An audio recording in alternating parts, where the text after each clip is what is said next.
जहन्नम की आग पर हराम कर देता है। एक हदीस में आया है कि क़यामत के दिन हुजूर से सबसे ज़्यादा नज़दीक वो रहेगा जो हुजूर पर खूब दरूद पढ़ा होगा। इसलिए जितने लोग यहाँ बैठे हुए हैं सारे लोग मोहब्बत से इबादत समझकर इखलास के साथ बुलंद आवाज़ से दरूद पाक पढ़ें। अल्लाहुम्मा सल्लि अला सय्यदना व मौलाना मुहम्मदिन मअदनिल जुद वल करम वालैहि वबारिक वसल्लम सलातुन व सलामुन अलैका या रसूलल्लाह। या जैसे आप लोग दुरूद पढ़ते हैं सारे लोग अल्लाहुम्मा सल्लि अला सय्यदिना मौलाना मुहम्मद व अला आले सय्यदिना मौलाना मुहम्मद सल्लल्लाहु अलैहि वसल्लम। जब अल्लाह तबारक व तआला किसी बंदे से मोहब्बत करता है तो उसको दीन का काम करने की चाहत और तौफीक अता कर देता है। और जब अल्लाह किसी बंदे से नाराज होता है तो उसके दिल, दिमाग, हाथ, सारे आज़ा को दुनिया के पीछे लगा देता है। अगर आप देखें कि कोई शख्स सुबह से लेकर शाम तक भाग दौड़ कर रहा है, सिर्फ ज़मीन चाहिए, पैसा चाहिए, मॉल चाहिए, कारोबार, खेती बाड़ी, कभी उसको तौफीक नहीं मिलती कि वो 1 घंटे का टाइम निकाल कर अल्लाह के सामने सजदा करे, रोए, गिड़गिड़ाए, आखिरत को याद करे, तो समझ जाए कि अल्लाह ताला इस बंदे से नाराज। हज के मौके पर आक़ाए दो जहां रहमत दो आलम सल्लल्लाहु अलैहि वसल्लम ने एक तकरीर की थी। हुजूर जब भी तकरीर फरमाते थे तो जो इम्पोर्टेंट बात होती उसको 3 बार रिपीट करते थे। ये हुजूर की तकरीर थी। और कभी कभी आपकी आवाज बहुत बुलंद हो जाती, ऐसा आप खिताब फरमाते कि जैसे किसी फौज को बड़ी जंग के लिए तैयार किया जा रहा हो। लोग हुजूर की तकरीर सुन सुनकर अपने सीने में नूर हासिल करते थे और जिहाद के लिए तैयार होते थे, सारी दुनिया को हेच समझते थे। तो आका अलैहिस्सलाम ने आखिरी हज के मौके पर मीना में एक तकरीर की थी। करोड़ों की एक बात सुन लें,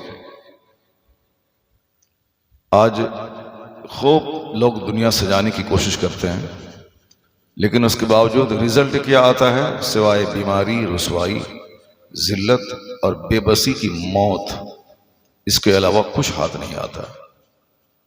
जितने लोग दुनिया में आए सारे लोग मर गए।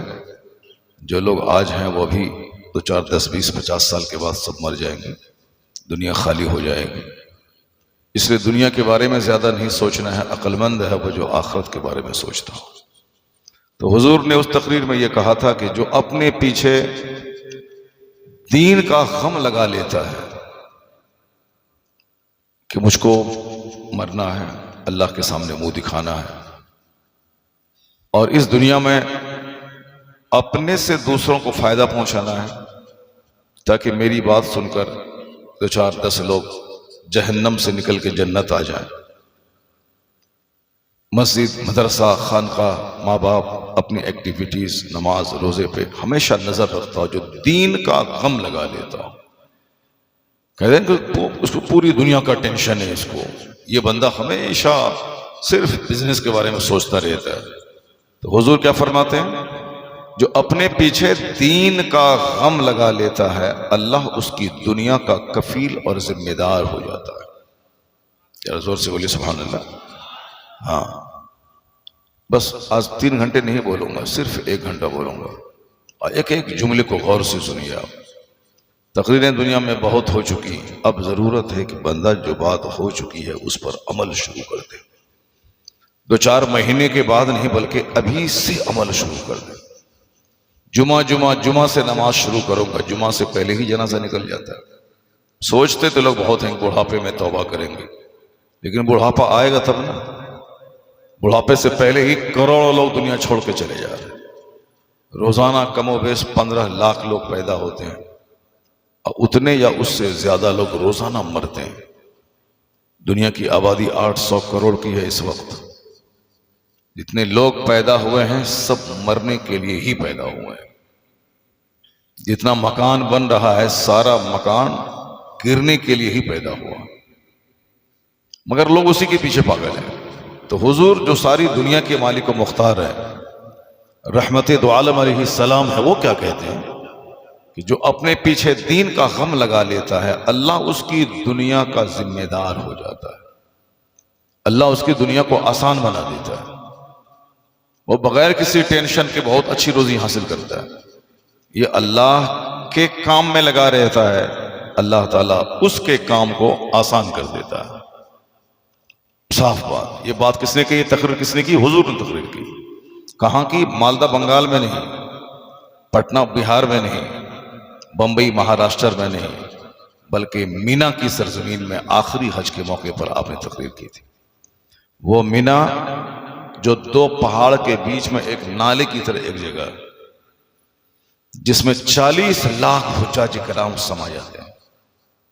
उसी मीना में मस्जिद खैफ, उसी मीना में वो तीनों जमरात हैं जिसमें शैतान की शक्ल की दीवार एक बनाई हुई है, एक सिंबॉलिक तौर पर। उसी में पत्थर मारा जाता है जिस शैतान ने इब्राहिम अलैहिस्सलाम को 3 बार ये कहकर बड़ी कुर्बानी से रोकने की कोशिश की कि कहीं एक बाप अपने बेटे को ज़िबह कर रहा है।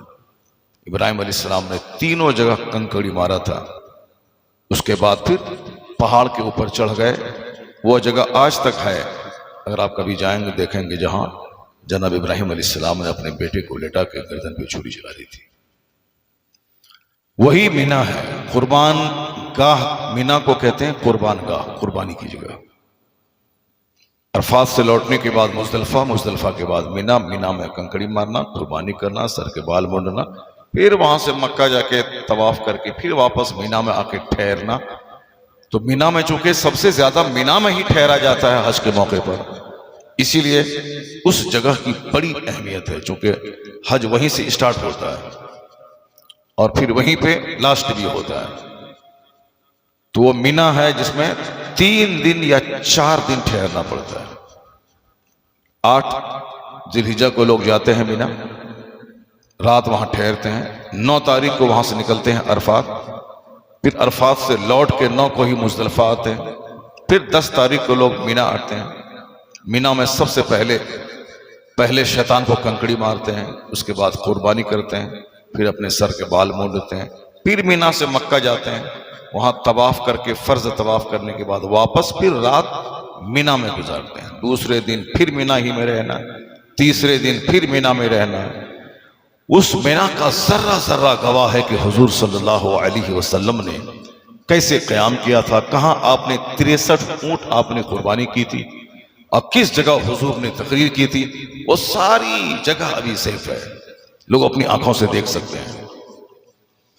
हुजूर ने क्या कहा था, ऐ लोगों जो अपने पीछे दीन का गम लगा लेता है अल्लाह उसकी दुनिया को आसान बना देता है।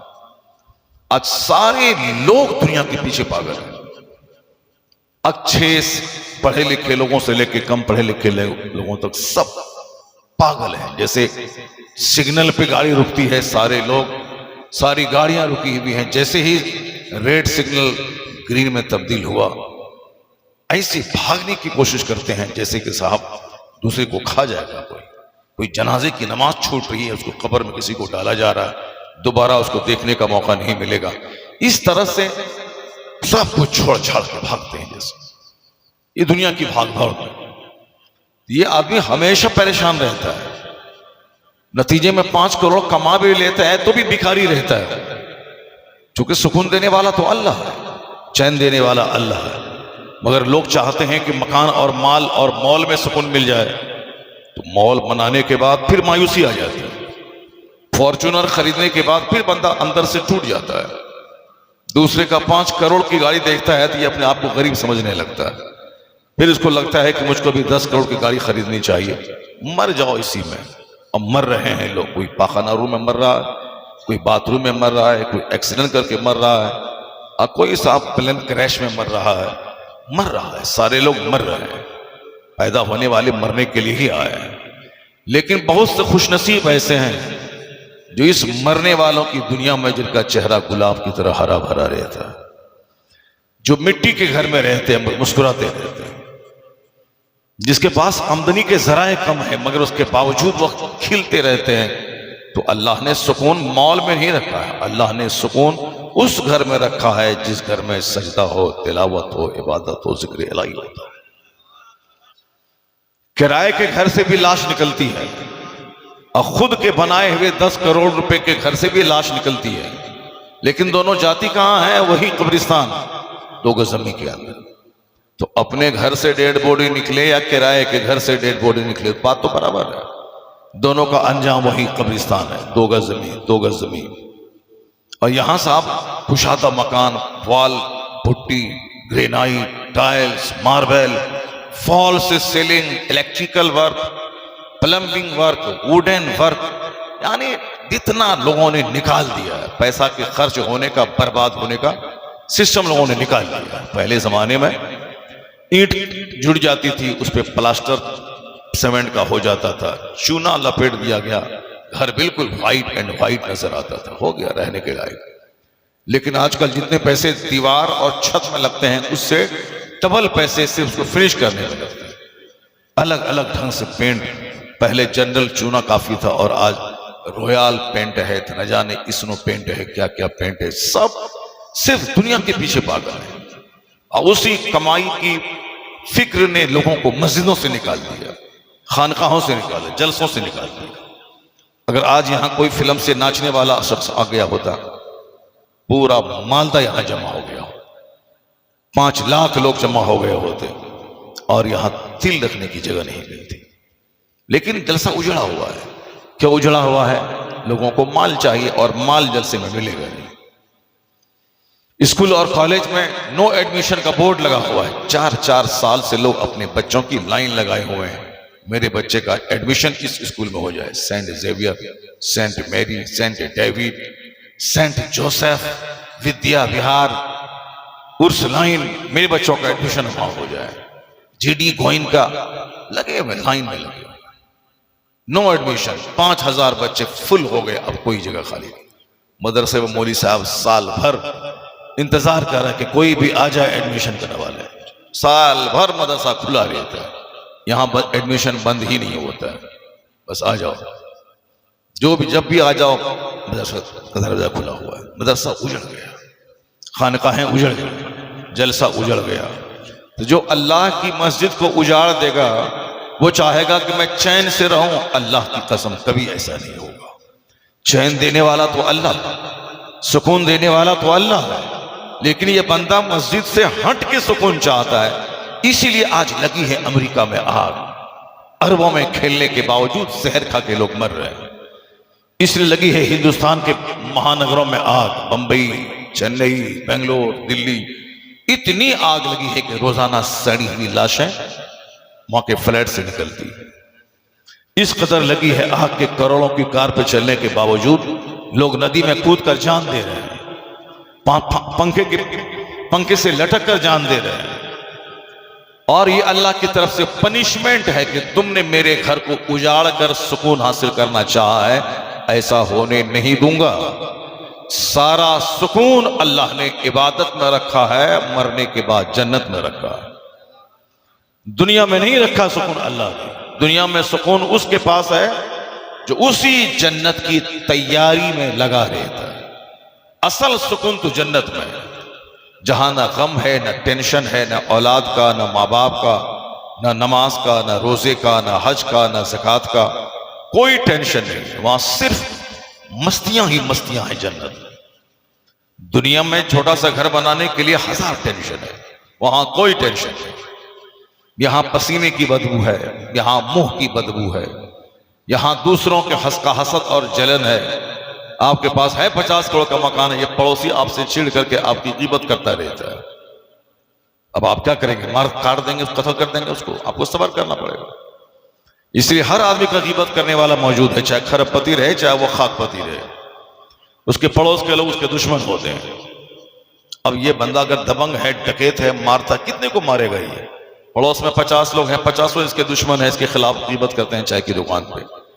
वो दबंग है, बाहुबली है, पैसा वाला है, मारने वाला है, वो बाहर मर्डर करता है, अपने पड़ोसी का मर्डर नहीं करता है। वो पड़ोसी अगर बुरा बोलता भी हो तो वो सब्र करता है। तो दुनिया में हसद करने वाले, जलन करने वाले, बुलंद आवाज से बातें करने वाले, लाउड स्पीकर पे चिल्लाने और चीखने वाले, लाउड स्पीकर की आवाज ऐसे ही 1 किलोमीटर दूर तक जाती है, फिर उसमें चीखने की क्या जरूरत है? चीख करके फिर वो मशीन को हटा दो, चीखना ही है तो मशीन को हटा दो। जब चीखना ही है तो मशीन को क्यों हटानी? जब मशीन है तो फिर चीखने की क्या जरूरत है? लेकिन लोग चीखते हैं गला फाड़ फाड़ कर। शादी ब्याह में लड़का लड़की को, लड़की लड़के को हिंदू रस्म रिवाज के मुताबिक माला पहना दिया, शादी हो गई। मुसलमान इस्लाम के रस्म रिवाज के मुताबिक एक निकाह पढ़ाने वाला 2 गवाह की मौजूदगी में बोला कि तुमको इतने रुपए के बदले में फला के निकाह में डाला जाता है। वो बोला हमने कबूल कर लिया, हो गया निकाह। इसने कहा इतना सिंपल है। लेकिन जरा देखिए शैतानी, 5 दिन से हल्दी की रस्म चल रही है, नाच गाना चल रहा है, डीजे बज रहा है, 50 दिल के मरीजों को मारने की कोशिश की जा रही है, नींद आदमी की हराम हो रही है। लोग दिन भर काम करते हैं कि रात भर सुकून हासिल करें, फिर काम पे कल लग जाए। लेकिन ये शादी के नाम पे 5 दिन से गाना बजाना, रिकॉर्डिंग। बंबई में गाने वाला गाना गाया, वो करोड़ों रुपए कमा के घर मकान बनाया, और उसका गाना सुन करके ये बंदा अपना दिल दिमाग खराब करता है और दूसरों की नींद खराब करता है। शादी सिर्फ 1 मिनट में हो जाती है, जो ओरिजिनल रियल काम 1 मिनट में। शादी के लिए ना डेकोरेशन की जरूरत है, शादी के लिए ना कालीन बिछाने की जरूरत है, शादी के लिए ना नए कपड़े खरीदने की जरूरत है, कुछ नहीं। शादी को इस्लाम ने इतना सिंपल बना दिया है कि ज़िना मुश्किल है, शादी आसान है। ज़िना चोर दरवाजे से भी दाखिल नहीं होगा, जहां शादी आसान हो जाए। जहां जिस वक्त रिश्ता तय हो, 2 आदमी सामने रख करके, गवाह बना करके इसको उसके निकाह में डाल दिया जाए। ना उसके लिए खाना जरूरी है, ना उसके लिए कार्ड छपाना जरूरी है, ना उसके लिए डेकोरेशन जरूरी है, ना उसके लिए हल्दी की रस्म जरूरी है, ना उसके लिए उपटन लगाना है, ना उसके लिए दोनों पार्टी कंपनी के कपड़ा खरीदना है, फिर दोनों का आपस में कलाई आस्तीन समेट करके लड़ाई करना है, फिर कपड़ा फेंक देना है, बारात कर लेके वापस लेके लौट जाना है। ये जितने तमाशे ड्रामे हो रहे हैं, सारे बर्तन को तोड़ देना, पानी नहीं मिला फिल्टर का तो सारा टेबल तोड़ के वहां से आ जाना, शादी नहीं करना। लोगों ने अपने आप को उलझा दिया है। अल्लाह ने सिंपल रखा है शादी को, मगर लोगों ने अपने आप से उस शादी को मुश्किल बना दिया है। जब मुश्किल बनी शादी तो अब 10 रुपए में ज़िना हो रहा है, 100 रुपए में ज़िनाकारी हो रही, औरतें तवाइफ के कोठे पे जा रही, 100 रुपए, 1000 रुपए, 500 रुपए, 10 रुपए में ज़िना हो रहा। और शादी 10 करोड़ की हो रही, शादी 10 करोड़ की, 10 लाख की, 20 लाख की, 50 लाख की शादी। गाड़ी देना है, जेवर देना है, सारा सामान देना है, A to Z देना है, सब देना है। कोई तो मजबूरी में देना है, कोई खुश होके देना है। सारे लोगों ने शादी को मुश्किल बना दिया। अब जब अल्लाह का कानून तोड़ा गया तो अल्लाह ने चैन छीन लिया, शादी की बरकतें छीन ली। अब शादी के बाद तलाक हो रही है, शादी के बाद कत्ल हो रहा है, शादी के बाद केस मुकदमा हो रहा है। सारे केसेस कचहरी में सिर्फ तलाक के, सिर्फ मुफ्ती साहब के पास 1000 में 999 केस सिर्फ तलाक का है, खुला का। एक मामला कोई दूसरे मैटर का होगा। अल्लाह की दुनिया में अल्लाह का खाए, अल्लाह की हवा में सांस ले, अल्लाह के आसमान के नीचे जिंदा रहे, अल्लाह की उगाई हुई फसलें खाए, अल्लाह का दिया हुआ आम, जामुन, लीची, संतरा, सेब, नाशपाती, केला, ये सारे फ्रूट्स अल्लाह के दिए हुए। एक सेब काफी था, मगर अल्लाह ने 1000 फल अपने बंदों को दे दी। मेरे बंदे, कभी रोटी खाओ, कभी चावल खाओ, कभी सेब खाओ, कभी नाशपाती खाओ, कभी अमरूद खाओ, कभी जामुन खाओ, खाते रहो, ये सब तुम्हारे लिए है। अल्लाह नहीं खाता है, ना अल्लाह का फरिश्ता खाता है। इतने फरिश्ते हैं आसमान में कि आसमान चरमरा रहा है। क्यों मोबाइल देख रहे हैं मौलाना साहब? ला हौला वला कुव्वता इल्ला बिल्लाह। सारी जिंदगी मोबाइल देखते रहते हैं दिन भर लोग, और तकरीर के टाइम में मोबाइल देखते रहते हैं लोग। इस खेल और तमाशे को अपने से अलग कर दे, वरना पागल हो जाएंगे, नींद ही नहीं आएगी। और 40% लोग मोबाइल की वजह से उसको नींद नहीं आ रही, पागल हो रहे हो। आजकल पागल खाना बहुत भर रहा है। जो काम जरूरतन का, लेटिन रूम में हमेशा नहीं रहने का, वरना बवासीर होगा, सारी उजड़ी निकल जाएगी। वो दिन में एक बार गया, लेटिन किया, फिर चला आया। जरूरतन 2 बार लगा गया, आया। 24 घंटे बाथरूम में जो रहेगा मर जाएगा। मोबाइल जरूरतन इस्तेमाल करे आदमी, बस हमेशा उसको हाथ में पकड़ करके उसका नजारा मत करता रहे। अभी आ रहे गली में एक छोकरा वहां गेम खेल रहा है, बताएं। अब मुसलमान को कोई काफिर काटे, उसकी आबादी को जला दे, तो इसमें कोई कसूर नहीं है किसी दूसरे का, 100% कसूर अपना है। रात नींद के लिए बनी है, सो जाओ, दिन भर काम करो, और कभी कभी पूरी रात जाग करके इबादत करो। अल्लाह वाले पूरी रात जागते हैं। जो अल्लाह वाले होते हैं उसके बारे में कुरान शरीफ में कई जगहों पे आया है कि अल्लाह वाले रात कैसे गुजारते हैं। वल्लज़ीना युबीतूना लिरब्बिहिम सुज्जदन व क़ियामा। अल्लाह कहता है कि अल्लाह के नेक बंदे रात सजदे और क़याम में गुजारते हैं। एक जगह आया है वयस्तग़फिरूना बिल असहार। अल्लाह के नेक बंदे रात के आखिरी पहर में अल्लाह के हुजूर इस्तिग़फार करने लगते हैं, गुनाहों की माफी मांगते हैं, रोते हैं। कुरान शरीफ में आया है ततजाफा जुनूबुहुम अनिल मदाजि'i यदऊना रब्बहुम खौफन व तमअ। सूरह सजदा, जिसके पढ़े बगैर हुजूर कभी सोते नहीं थे। और उम्मत मुस्लिमा को भी चाहिए कि अज़ाब क़ब्र से बचने के लिए सूरह सजदा और सूरह मुल्क की तिलावत हर रात किया करे। हुजूर बगैर सूरह सजदा पढ़े हुए सोते रही थे। सूरह सजदा, सूरह मुल्क। उसी सूरह सजदा में एक आयत है ततजाफा जुनूबुहुम अनिल मदाजि'i यदऊना रब्बहुम खौफन व तमअ। ये अल्लाह के सिलेक्टेड बंदे हैं जो रात में अपनी करवटें बिस्तर से अलग कर लेते हैं। ये मौलवी साहब कहता है कि रात नींद के लिए बनी। हाँ, नींद के लिए बनी है, लेकिन अल्लाह के सिलेक्टेड बंदे वो रात बिस्तर से करवटों को अलग करके गुजारते हैं। ये कुरान कहता है। तो रोजाना तो सोता ही है और मुर्दा बन करके सो जाता है, और सुबह अल्लाह दोबारा तुमको जिंदा करता है। लेकिन कभी कभी नेक बंदों की तरह रात भर जागा तो करो। वो कभी कभी, जलसा रोजाना नहीं होता है। ये जलसा साल में एक बार आपके मोहल्ले में होता है, या 2-3 बार होता होगा। 365 रात में अगर बंदा 2-3 रात अगर पूरी रात जाग करके इबादत किया तो इसमें हर्ज ही क्या है। बुजुर्गान दीन तो ऐसे जीते थे। जनाब गौसे आजम 40 बरस तक इशा के वजू से फजर की नमाज आपने पढ़ी। 40 बरस तक उनका गुलाम जो आपकी खिदमत में रहता था, वो खादिम का स्टेटमेंट है कि मैंने अपने शेख को 40 साल से इशा के वजू से फजर पढ़ते हुए देखा। अगर कोई इससे टेक लगा के सो जाए, ऐसी गफलत वाली नींद के अगर इसको हटा दें तो बंदा गिर जाए, उससे वजू टूट जाएगा आदमी। लेकिन गौसे आजम 40 बरस तक इशा के वजू से फजर पढ़े, रात में अपनी पीठ को जमीन पे नहीं लगाया। 15 साल तक तो एक पांव पे खड़े होके इशा के बाद कुरान शुरू करते, फजर से पहले पहले पूरा कुरान खत्म कर लेते थे। 15 साल तक कंटिन्यू की। वह लोग थे जिन्होंने इबादतों का हक अदा किया। उसके बावजूद वह लोग रोते रहते थे, अल्लाह रब्बुल इज्जत को राजी करने की कोशिश करते थे। तब अल्लाह ने इन लोगों को वह मकाम अता किया कि दुनिया वाला तो जान तो ले कि जो सिर्फ दुनिया किया 50-60 साल तक, उसका अंजाम क्या हुआ ये भी अल्लाह दिखा देता है। और जिसने 40 बरस इशा के वजू से फजर पढ़ा तो उसकी भी शान अल्लाह बयान कर देता है, ताकि लोग जान जाएं कि इबादत करने का इनाम क्या मिला।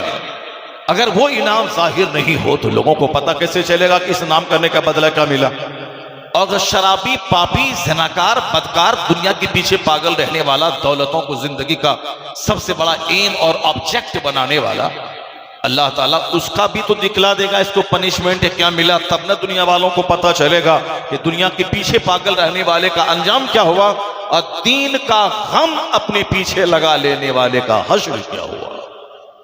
A man who dedicates his life for the sake of Allah, Allah gives him name, Allah gives him fame, Allah gives him popularity। वही जो मीना में हुजूर ने तकरीर की थी, जो अपने पीछे दीन का गम लगा लेता है, अल्लाह ताला उसकी दुनिया का कफील और जिम्मेदार हो जाता है।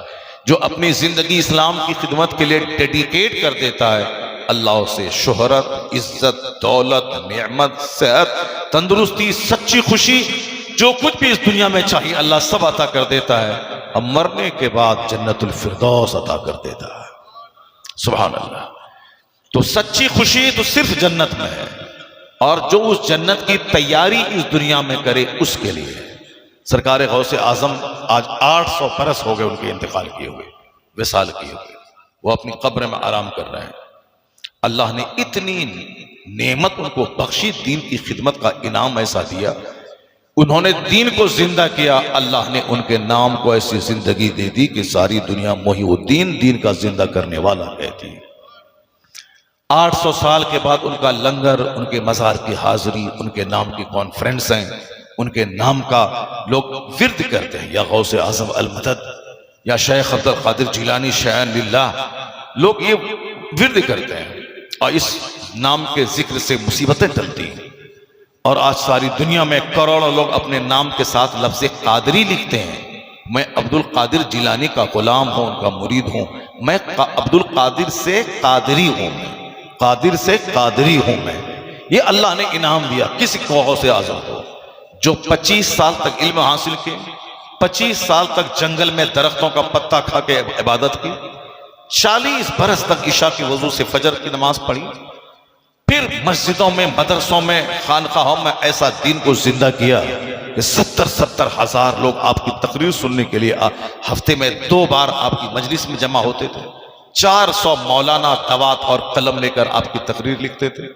1000 किलोमीटर दूर पर कोई अल्लाह के वली पहाड़ की चोटी पर बैठकर महवे इबादत होता था, वो वहां से गौसे आजम की तकरीर सुनते थे। 1 हफ्ते के बाद जब वह बगदाद आ जाते तो गौसे आजम की महफिल में 400 मौलाना जो तकरीर लिखते थे, उनकी तहरीर से वो अपनी तहरीर मिलाते थे, एक लफ्ज का फर्क नहीं होता था। ये गौसे आजम 70,000 आदमी, यहां तो मैं अगर माइक हटा के बोलूं तो वहां वो आदमी नहीं सुन पाएगा मेरी बात, मगर गौसे आजम की करामत थी कि 70,000 आदमी के बीच में माइक था ही नहीं उस टाइम में। माइक तो अभी 100 साल के अंदर बना है, बगैर माइक के बोलते थे, और 70,000 के लास्ट में जो आदमी होता था वो अभी वैसा ही सुनता था जैसे सामने वाला सुनता था। सुभान अल्लाह। ये इनाम अल्लाह ने दिया था, इबादत का इनाम, रियासत का इनाम, दीन की खिदमत का इनाम, रात दिन दीन के बारे में सोचने का इनाम कि वो दुनिया से चले गए, मगर आज तक उसने दीन को ऐसी जिंदगी दे दी कि दीन के सदके में उनका नाम जिंदा हो गया। अब जब तक इस्लाम रहेगा उस वक्त तक अब्दुल कादिर जिलानी का नाम रहेगा, पूरी दुनिया में नाम रहेगा, क्योंकि उन्होंने दीन को जिंदा किया तो अल्लाह ने उनके नाम को जिंदा कर दिया। उस जमाने में बगदाद में अरबपति लोग थे, नवाब लोग थे, 1-1 हजार घोड़ा पालने वाले, आज की तारीख में 1-1 हजार कारें रखने वाले, इस कदर दौलतमंद लोग थे, मालदार लोग थे। लेकिन उन मालदारों का नाम मैं नहीं जानता हूं, उन नवाबों का नाम आप नहीं कभी तकरीर में सुने होंगे, जिनके पास 1-1 हजार एकड़ जमीन थी, शहर में मकान, देहात में मकान, फार्म हाउस, बड़ा बड़ा मकान, सब कुछ था उसके पास, लेकिन उनका नाम मैं नहीं जानता हूं।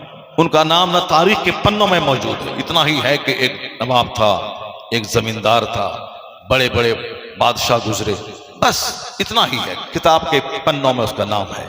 लेकिन जिस फकीर ने जिंदगी भर जौ की रोटी भी ठीक से नहीं खाई, जिन्होंने अब लंगर चला के दूसरों के खाने का इंतजाम किया, खुद अपना वतन ईरान छोड़ा, बगदाद आ गए, वहां इल्म हासिल किया, रात की नींद कुर्बान की, सिर्फ लोगों की इस्लाह करते रहे, कैसे लोग अल्लाह वाला बन जाए, कैसे लोग इस्लाम वाला बन जाए, कैसे लोग गुनाहों को छोड़ दे, कैसे लोग जन्नत की फिक्र में जीने लगे।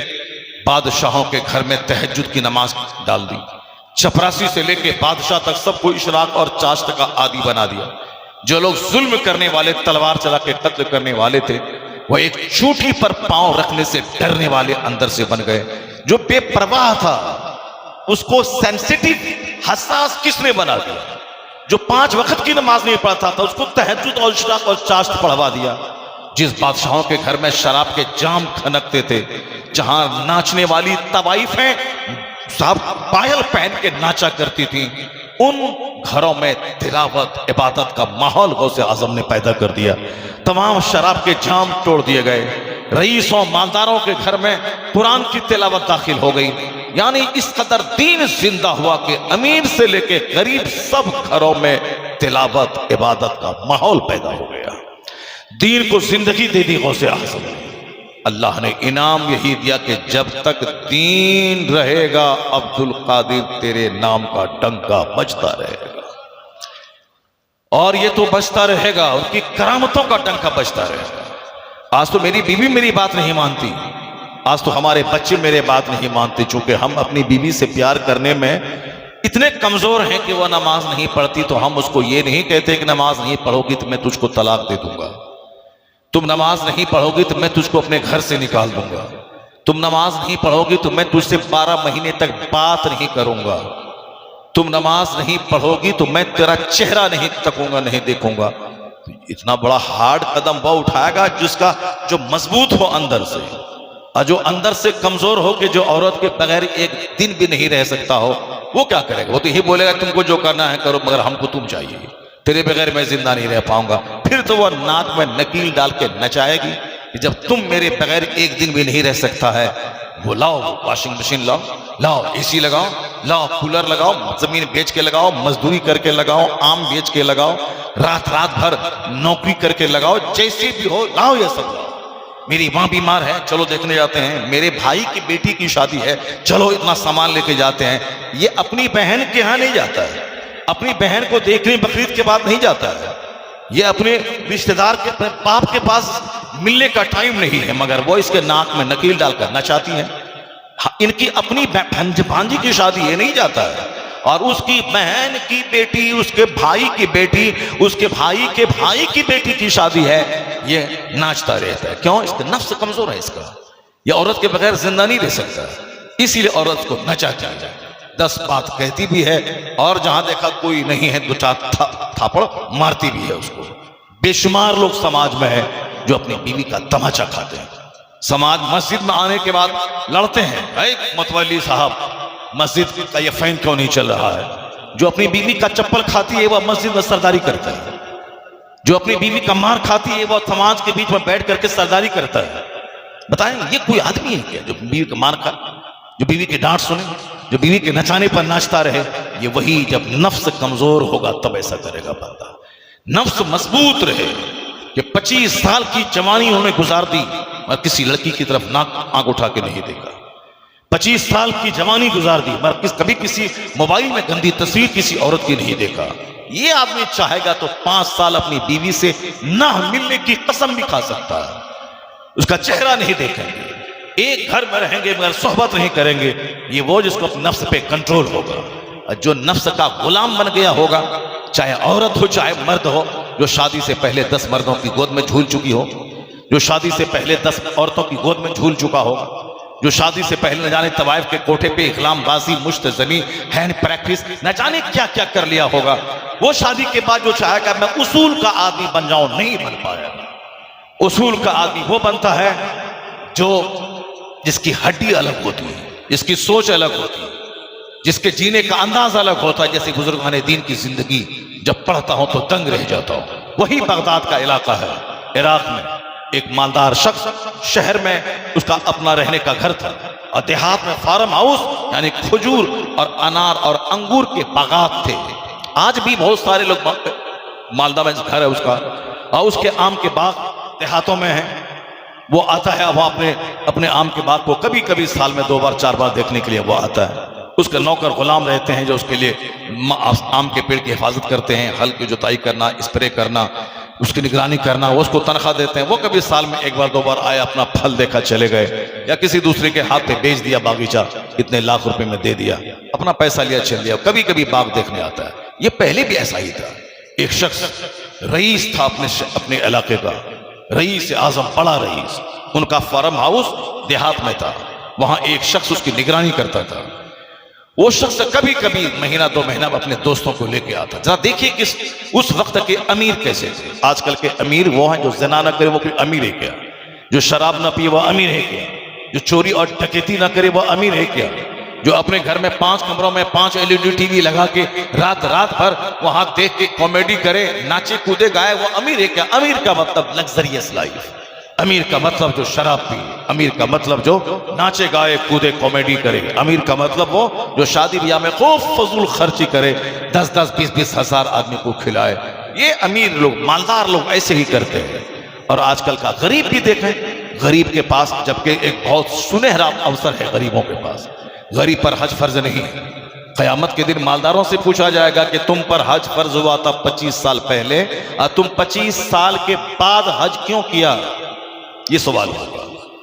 एक साल तुमने डिले क्यों किया, और हर साल डिले करने के बदले में बड़ा गुनाह, मेजर गुनाह है, कबीरा, बड़ा गुनाह, मेजर सिंस, बड़ा गुनाह। ये बेटी की शादी कर ले तो हज करेंगे, वो बेटे को नौकरी दिला तो हज करेंगे, ये मकान बना ले तो हज करेंगे, मार्केट में फला मॉल खरीद ले तो हज करेंगे। इसी में बुढ़ा 80-90 साल का हो जाता है। कुछ लोग तो उसी हालत में जाके हज करके वहां से रोते हुए आता है, सारा अरकान छोड़ के आता है। जब गया था गुनाह को मिटाने के लिए, वहां से 1 खरब गुनाह लेके आ जाता है। कुछ तो ऐसे होते हैं, कुछ तो ऐसे होते हैं हज ही नहीं कर पाते, उससे पहले ही मर जाते हैं। इसके बाद डेड बॉडी निकल गई, हज ही नहीं कर पाया। हुजूर ने फरमाया था कि जब हज फर्ज हो जाए, हज का इरादा हो तो फौरी हज कर ले, वरना कल या तो माल रहेगा मगर तुम नहीं रहेगा, या तुम रहेगा मगर वो माल नहीं रहेगा, और तुम रहेगा तेरी सेहत नहीं रहेगी। इसलिए हज का इरादा हो फौरी कर ले उसमें, वरना कल क्या होगा कोई नहीं जानता है। और हुजूर फरमाते हैं फर्ज होने के बाद अगर कोई डिले करता है, हज नहीं करता है, तो मुमकिन है कि या तो यहूदी होके मर जाए या नसरानी होके मर जाए, यानी काफिर होके मर जाए। बस चकर बात, जबान खुली है, बातें कर रहे हैं, लंथरानी दुनिया भर की, ममता बनर्जी तो नीतीश कुमार तो लालू प्रसाद तो तेजस्वी यादव, अखिलेश यादव साहब, ये यादव, सोनिया गांधी, राहुल गांधी, यानी दुनिया भर का बकवास है। बंगाल में तो बच्चा राजनीति में डूबा हुआ है साहब। जिस पार्टी की राजनीति मैं करता हूं वो तो दिल्ली में एयर कंडीशन महल में महवे ऐश है, और हम अपने भाई को ज़बह कर रहे हैं ईदगाह में, मदरसे में, जलसा में राजनीति, कब्रिस्तान में राजनीति, मदरसे में राजनीति, ईदगाह में राजनीति। हम सीपीआई, तुम CPI-ML, तुम तृणमूल कांग्रेस, वो RJD। तुमसे अक्लमंद है वह लोग जो कहते हैं कि राजनीति बाहर, यहां नहीं। वहां 4 बेटा हो, 4 पार्टी में चले जाओ, एक बेटा कांग्रेस, एक बेटा भाजपा में रहो। यहां इबादत गाह में सब एक हो जाओ, शादी फंक्शन पार्टी में सब एक हो जाओ।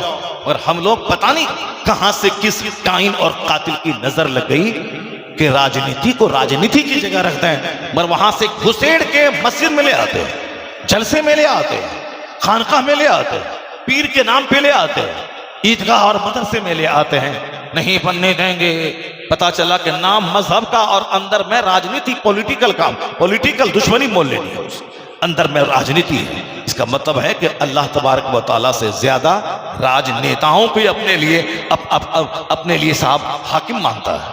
उस राजनेता के चलते मदरसा, मस्जिद, खानकाह में बिगाड़ पैदा कर देता है। अक्लमंद वो है राजनीति जिस पार्टी में जाना चाहे जाओ, जो जाना है, जो इस्लाम दुश्मन पार्टी छोड़ करके जो सेकुलर पार्टी है सब में जाओ, कांग्रेस में जाओ, तृणमूल में जाओ, CPI-ML में जाओ, सब में जाओ, मगर ईदगाह में, मस्जिद में, खानकाह में तृणमूल और कांग्रेसी मत बनना, वहां मोहम्मदी बन जाओ कि एक सब में खड़े हो गए महमूद अयाज, न कोई बंदा रहा न कोई बंदा नवाज।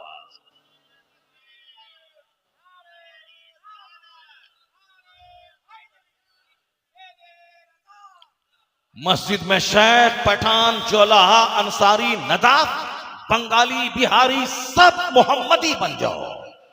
सरोजनी नायडू ने कभी कहा था, I have been struck over again and again to see this in the visible unity of इस्लाम।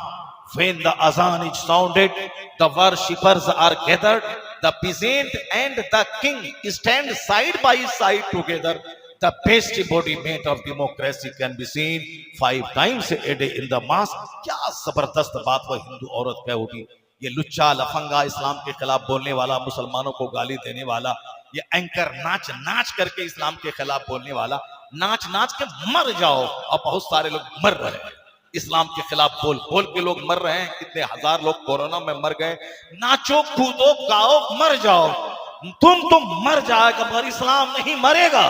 इस्लाम ऐसा पसंदीदा मजहब है अल्लाह का जो न कभी खतरे में था, न आज है, न कयामत तक रहेगा। नाचने वाला इस्लाम के खिलाफ बोल के नाच के मर जाएगा, मगर इस्लाम ऐसा पौधा है जितना काटोगे उतना ये हरा होता चला जाएगा। ये खबीस मरदूद यहूदी आज से 1 साल पहले बोला था 3 दिन में गाजा को मिटा दूंगा, मगर 1 साल से ज्यादा का अरसा गुजर गया। 1 साल नहीं बल्कि अब तो 2 साल होने वाले हैं, 2 साल का अरसा होने वाला है। आज तक हमास के नौजवान जिंदा है, इनकी नाक में दम किए हुए हैं। तो जो बोला था 3 दिन में मिटा देंगे वो 2 साल के बाद भी जिंदा है और इनकी फौजी को ज़बह कर रहा है। उनके बाल बच्चे शहीद हो गए, औरतें शहीद हो गई। शहादत उनका मकसद हयात ही शहादत पाना है। मोमिन का मकसद है शहादत की मौत मरना। बाथरूम में नहीं मरना, किसी लड़की के चक्कर में नहीं मरना, किसी औरत के चक्कर में नहीं मरना, दौलत के चक्कर में नहीं मरना, अल्लाह की मोहब्बत में शहादत की मौत मर जाना, ये मुसलमान का एम ऑफ लाइफ होता है। शहादत है मतलूब व मकसूद मोमिन। न माले गनीमत, न किश्वर कुशाई, न हुकूमत करना, न माले गनीमत हासिल करना, ये मुसलमान का मकसद है। मुसलमान का मकसद है अल्लाह के नाम पे अल्लाह की दी हुई ये जान कुर्बान कर देना। तो जो लोग फिलिस्तीन में शहीद हो गए वो तो जन्नत में आला मकाम हासिल कर लिए। जो लोग उससे बरसरे पैकार है वो खुदा की मदद से जिंदगी का सबसे बड़ा काम कर रहे हैं। लेकिन रूम में मरने से बेहतर है कि बंदा मस्जिद में सजदा करता हुआ मर जाए।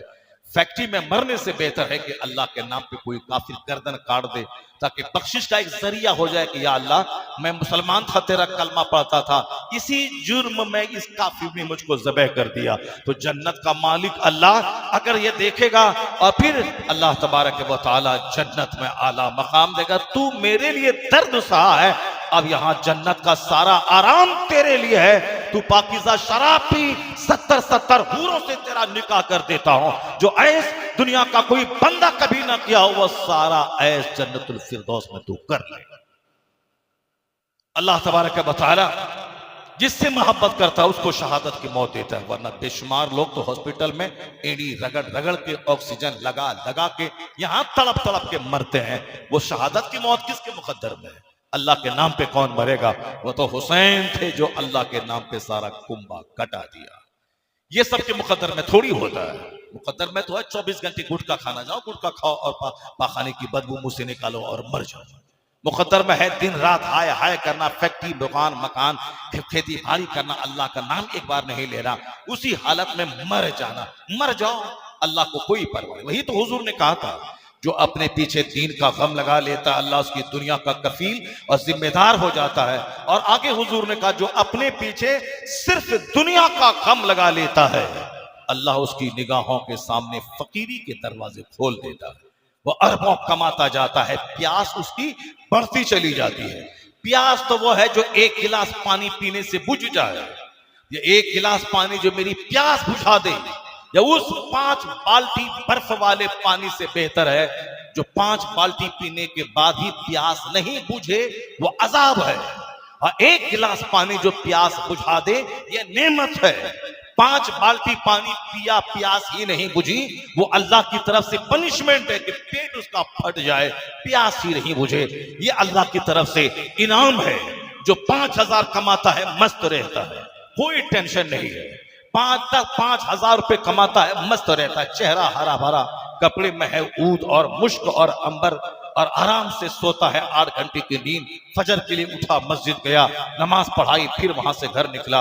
ये 5000 में मस्त है, सारा काम इसका हो रहा है। इसकी बेटी की शादी भी हो रही है, इसका बेटा स्कूल कॉलेज में पढ़ भी रहा है और आराम से घर बना रहा है। ये बाइक से भी चल रहा है, बाइक में पेट्रोल भी इसका लग रहा है, सब लग रहा है। वो 5 करोड़ कमाने के बाद चेहरा काला काला है।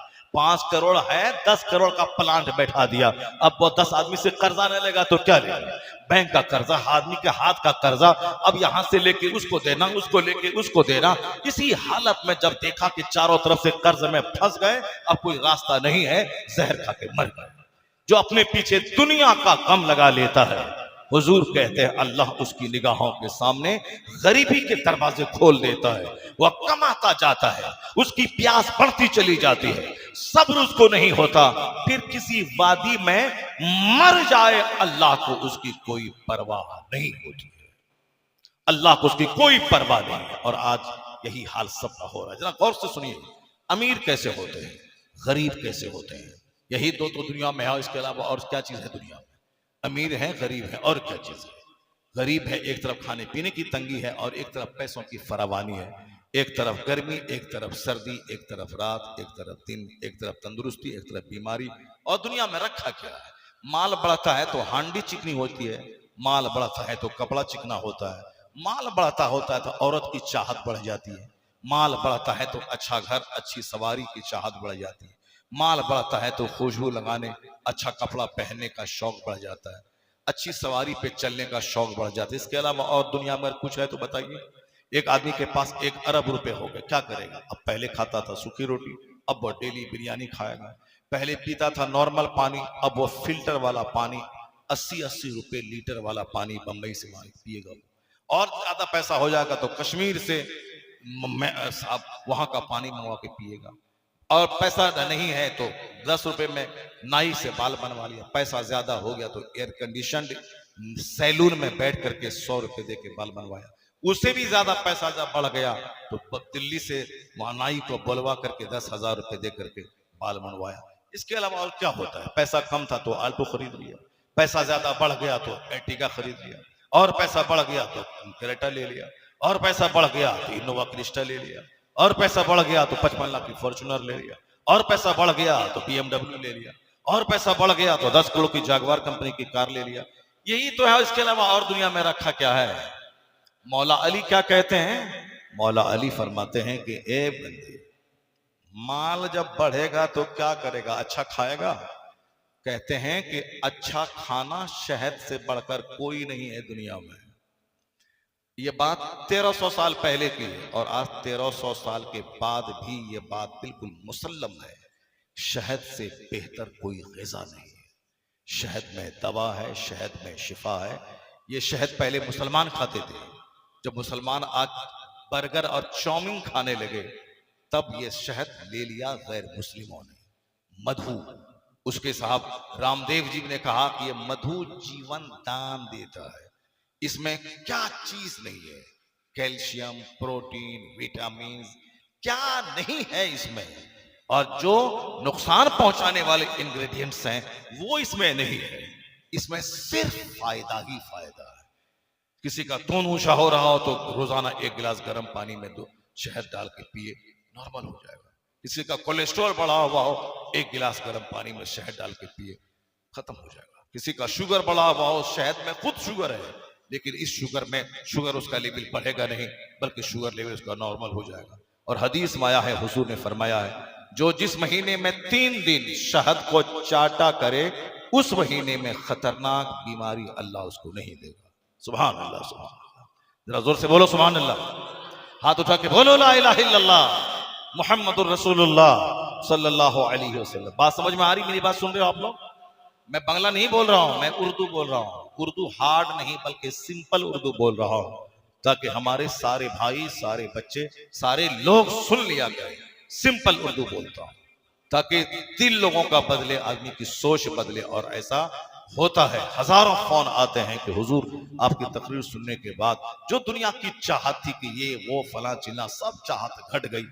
और जब लगता है कि हमको पैसा कमाना चाहिए, आपकी एक तकरीर मैंने मोबाइल में डाउनलोड किया है, उसको सुन लेता हूं, वो तमाम तड़प दुनिया की खत्म हो जाती है।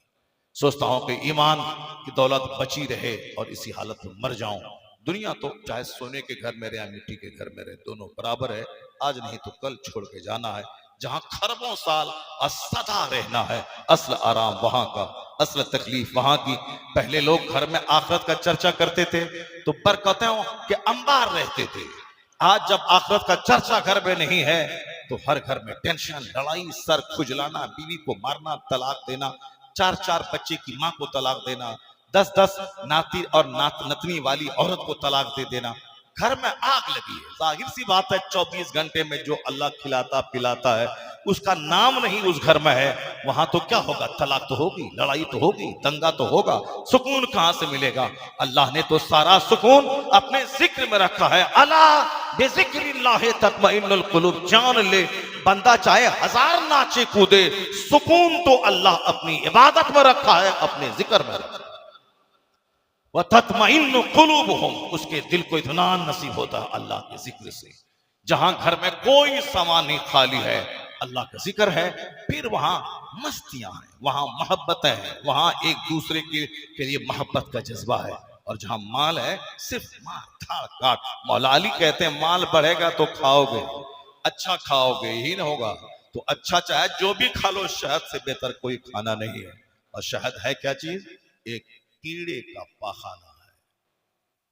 शहद की मक्खी वो 10 फूल पर बैठती है, वहां से रस चोस के लाती है, अल्लाह करके वो अपने छत्ते में आके उल्टी कर देती है। वही उल्टी है शहद, जिसमें दुनिया भर की बेशुमार फायदे हैं। कुरान में जो अल्लाह तबारक तआला का कलाम है, आयात फी है शिफाउल लिन्नास, इसमें शिफा है लोगों के लिए। शहद में शिफा ही शिफा है, इसमें बीमारियों से शिफा है। हर मुसलमान हर महीने में 3 दिन शहद चाटा करे। ये काम आज दूसरे गैर मुस्लिम कर रहे हैं, मुसलमान लोगों ने छोड़ दिया। इनको बर्गर, चाउमीन, कबाब, शामी, टिकिया चाहिए। इनको शहद कहाँ चाहिए, दूध कहाँ चाहिए, सिरका कहाँ चाहिए? जिस मुसलमान के घर में सिरका हो, हुजूर कहते हैं उसका घर सालन से खाली नहीं है। यानी सबसे बेहतर सालन है सिरका। वो सिरका शुगर का, हार्ट का, बीपी का बेहतरीन इलाज है सिरका। जो खट्टा सिरका होता है, सेब का सिरका, जामुन का सिरका, सब सिरका लाजवाब है। सिरका थोड़ा डालें, रोटी से लेके खाएं, मस्त रहे, मसाब खत्म। शामी, टिकिया, कबाब, इसकी तरफ तवज्जो चली गई। और मौला अली कहते हैं कि ये बंदे, अगर माल होगा तो अच्छा कपड़ा पहनेगा, तो अच्छा कपड़ा रेशम से बेहतर कोई कपड़ा नहीं दुनिया में। ये बात मौला अली ने कब कही थी? 1400 साल हो गए। और आज इस बीच में साइंस ने डेवलप किया, टेक्नोलॉजी ने डेवलप की, तरह तरह के कपड़े मैन्युफैक्चर दुनिया में हो रहे हैं। रिक्साम है, रेमंड है, ये है, वो है, अब रेड एंड टेलर है, न जाने किस किस कंपनी के कपड़े दुनिया में आ गए। सब पहन रहे हैं, ब्रांडेड कपड़े के कपड़े पहन रहे हैं। लेकिन आज भी रेशम के कपड़े का कोई जवाब नहीं है। आज भी रेशम की साड़ी 10-10 लाख में बिकती है, 50-50 लाख में बिकती है।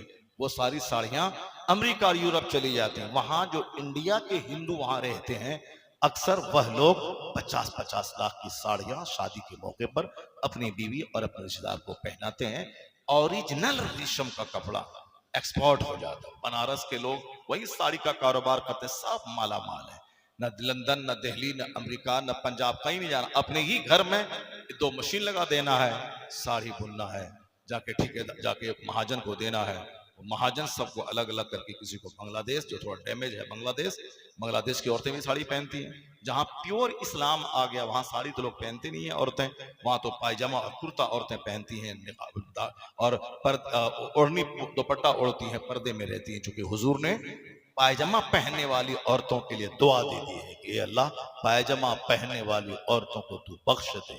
चूंकि पायजामा पहनने में साड़ी के मुकाबले में ज्यादा पर्दा है। चूंकि हुजूर बैठे हुए थे, एक बार एक औरत सामने जा रही थी, वह फिसल गई, जो वो साड़ी पहनी हुई थी, उसी टाइप का कपड़ा पहनी हुई थी, तो वो थोड़ा उसका सत्र खुला।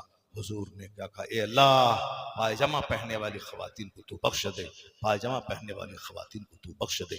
यानी इसमें ज्यादा पर्दा है पायजामा पहनने में। इसलिए मुसलमानों को चाहिए अपनी माँ बहन बेटियों को इस्लामी लिबास पायजामा पहनवाए, दुपट्टा मोटा दुपट्टा ओढ़वाए, हिजाब पहनवाए। वो साड़ी वाड़ी वाला काम वो सब गैर मुस्लिमों के यहाँ से चल करके हिंदुस्तान के मुसलमानों के घर में आ गया। वो हिंदुआना कल्चर है, वो मुसलमानों का कल्चर वो नहीं। मुसलमानों का कल्चर पिलोज पहनना नहीं है, आधा पहने और आधा नीचे खुला रहे, आधा ऊपर खुला रहे, नहीं। मुसलमान का कल्चर है कि यहाँ बिल्कुल आस्तीन तक, यहाँ तक अंगुली तक रहे उसकी आस्तीन, यहाँ तक पूरा हाथ ढका हुआ रहे, पूरा जिस्म सर से लेके पांव तक ढका हुआ रहे, सिर्फ आंख थोड़ी जरूरतन खुली रहे ताकि वो सामने देख सके, पर्दे में रहे। पर्दे की चीज है। अल्लाह ने इसके औरतों के चेहरे पे दाढ़ी नहीं दी है।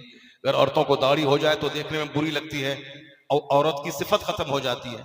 और अल्लाह ने मर्दों को दाढ़ी दी है, ये अगर दाढ़ी नहीं रखे तो ये हिजड़ा बन जाएंगे। औरत को तो अगर दाढ़ी निकल आए तो वो हिजराइन बन जाएगी, उसमें औरत की क्वालिटी चाहत खत्म हो जाएगी उसकी मर्द की। और मर्द में अगर दाढ़ी मूंड ले, इसमें औरतों की चाहत खत्म हो जाएगी, ये बच्चा पैदा करने के लायक नहीं रहेंगे। थोड़ा देर से एक नस्ल मुंडाए, 2 नस्ल मुंडाए, 3 नस्ल मुंडाए, 4 नस्ल मुंडाए। फिलोसफर डॉक्टरों ने कहना है 6 नस्ल तक जो लगातार दाढ़ी मूंडता रहे, 7वीं नस्ल हिजड़ों की, नामर्दों की पैदा हो। क्योंकि अल्लाह ने मर्दों को दाढ़ी दी है, मूंडने के लिए नहीं दिया है, ये दाढ़ी रखने के लिए दिया है। क्योंकि दाढ़ी का रिश्ता कुव्वते मर्दानगी से गहरा जुड़ा हुआ है। सर के बाल का रिश्ता कुव्वते मर्दानगी से जुड़ा हुआ है। अगर किसी के सर के सारे बाल उड़ जाएं, वो समझ लें कि नामर्द है अंदर से। किसी के दाढ़ी के बाल ही नहीं उगे, समझ लें कि अंदर से मर्दानगी की कुव्वत उसकी कमजोर है। जिसके सर के बाल उगे हों और जिसकी दाढ़ी के बाल घने हों, बिल्कुल अंदर से फिट रहता है वो, चूंकि इसका रिश्ता ताकत से जुड़ा हुआ है। मर्द औरतों को दाढ़ी नहीं है, क्यों? उसका दाढ़ी ना रहने में उसके लिए फायदा है। मर्द को दाढ़ी दी है, इसके दाढ़ी रखने में फायदा है। अगर दोनों काम उल्टा पुल्टा हो जाए, औरतों को दाढ़ी निकल आए, मर्द दाढ़ी मूंड ले, दुनिया में जलजला, फितना, फसाद, दुनिया में ज़िनाकारी, मुश्तज़नी, इग़लामबाज़ी, जानवरों से सोहबत, न जाने क्या क्या होगा जब मर्द औरतों के काबिल नहीं रहेगा। दाढ़ी मूंड मूंड कर, गुटखा खा खा कर, सनीमा और गंदी तस्वीरें देख देख कर, तो उसकी निगाहों के सामने उसका नौकर उसकी बीवी से ज़िना करेगा या बोल नहीं पाएगा। औरत बोलेगी तेरे अंदर ताकत है तो तू मेरी प्यास बुझा। जब तेरे पास ताकत नहीं है तो फिर आखिर अपनी चाहत जाने के लिए मैं क्या करूं? इसलिए ज़िनाकारी को दुनिया से मिटाने के लिए मर्द का ताकतवर रहना जरूरी है। और यह पैगाम मुस्तफा ने 1400 साल पहले दिया। अल मोमिनुल कविय्यु खैरु व अहब्बु इलल्लाह तआला मिनल मोमिनिल ज़ईफ। मुस्तफा फरमाते हैं ताकतवर मोमिन बनिस्बत कमजोर मोमिन के अल्लाह को ज्यादा पसंद है। अल मोमिनुल कविय्यु खैरु व अहब्बु इलल्लाह तआला मिनल मोमिनिल ज़ईफ। कमजोर मोमिन से ज्यादा ताकतवर मोमिन अल्लाह को पसंद है। ताकतवर मोमिन का वो नहीं जो गुंडागिर्दी करे, सीना तान के गाली गलौज दे, मार धाड़ की बात करे, वो जालिम नहीं। ताकत रहेगी तो इशा के वजू से 8 घंटे तक बंदा फजर की नमाज पढ़ पाएगा। यहां तो खुचुर खुचुर पेशाब लग रहा है, हर आधे घंटे पे, हर 1 घंटे के बाद पेशाब लग रहा है। जब गुर्दा मसाना कमजोर होगा तो हर आधे घंटे पे पेशाब लगेगा। जब गुर्दा मसाना मजबूत होगा तो 8-8, 10-10 घंटे तक बंदा पेशाब नहीं लगेगा। इस कदर वह ताकतवर अंदर से रहेगा। तो यहाँ तो गुर्दा मसाना सब कमजोर हो चुका, ताकत खत्म हो चुकी। गंदी तस्वीरें देख देख कर, गंदी बात सोच सोच कर आदमी नामर्द अंदर से हो गया है। माल दौलत दुनिया के बारे में सोच सोच कर अंदर से टूट चुका है। ख्वाहिशात की गुलामी करके, सनीमा देखकर, मोबाइल में गंदी तस्वीरें देखकर अंदर से वह नामर्द हो चुका है। तो समाज में तो ज़िनाकारी परवान चढ़ेगी। शौहर जब काबिल नहीं रहेगा, शौहर बीवी को रोकेगा तो वो अपने प्रेमी से मिल करके उसको तो ज़बह कर ही डालेगा। जैसे मेरठ की उस औरत ने अपने प्रेमी से मिलकर लंदन में काम करने वाले, करोड़ों कमाने वाले खूबसूरत शौहर को ज़बह करके रख दिया। इस तरीके से ख्वाहिशात पे कंट्रोल, ख्वाहिशात दबाना। कुरान क्या कहता है? कद अफलहा मन तज़क्का, he became successful who purified himself। वह कामयाब हो गया जिसने अपने आप को सुथरा किया, अपने दिमाग को गंदी सोच से बचाया, अपनी आंख को गंदे मनाजिर से बचाया, अपनी जबान को गंदी बातों से बचाया, अपने कान को गंदी बातों से सुनने से बचाया, अपनी शर्मगाह को बचाया, अपने हाथ को बचाया, अपने पांव को गुनाहों से बचाया, अपने पेट को हराम रोजी से बचाया, वो कामयाब हो गया। He became successful. कद अफलहा मन तज़क्का व ज़करा अस्म रब्बिही फसल्ला। वो कामयाब हो गया जिसने अपने आप को गुनाहों से बचाया, अल्लाह का जिक्र किया, नमाज अदा की, वह कामयाब हो गया। इसलिए मैं कहता हूं 50 खरब रुपए का बंगला बनाना छोटा काम है और सजदे में रोना ये सबसे बड़ा काम है। अगर किसी को देखो कि मालदा में 50 करोड़ का मॉल बना रहा है, समझ जाओ ये छोटा काम कर रहा है। अगर किसी को देखो मस्जिद में ये सजदा कर रहा है, समझ लो ये दुनिया का सबसे बड़ा काम कर रहा है। ये दुनिया का सबसे बड़ा काम कर रहा है। हमारा तो नहीं चलेगा, अल्लाह का चलेगा। मेरी बात कमजोर है, अल्लाह की बात ताकतवर है। हमारी बात कैसे ताकतवर होगी?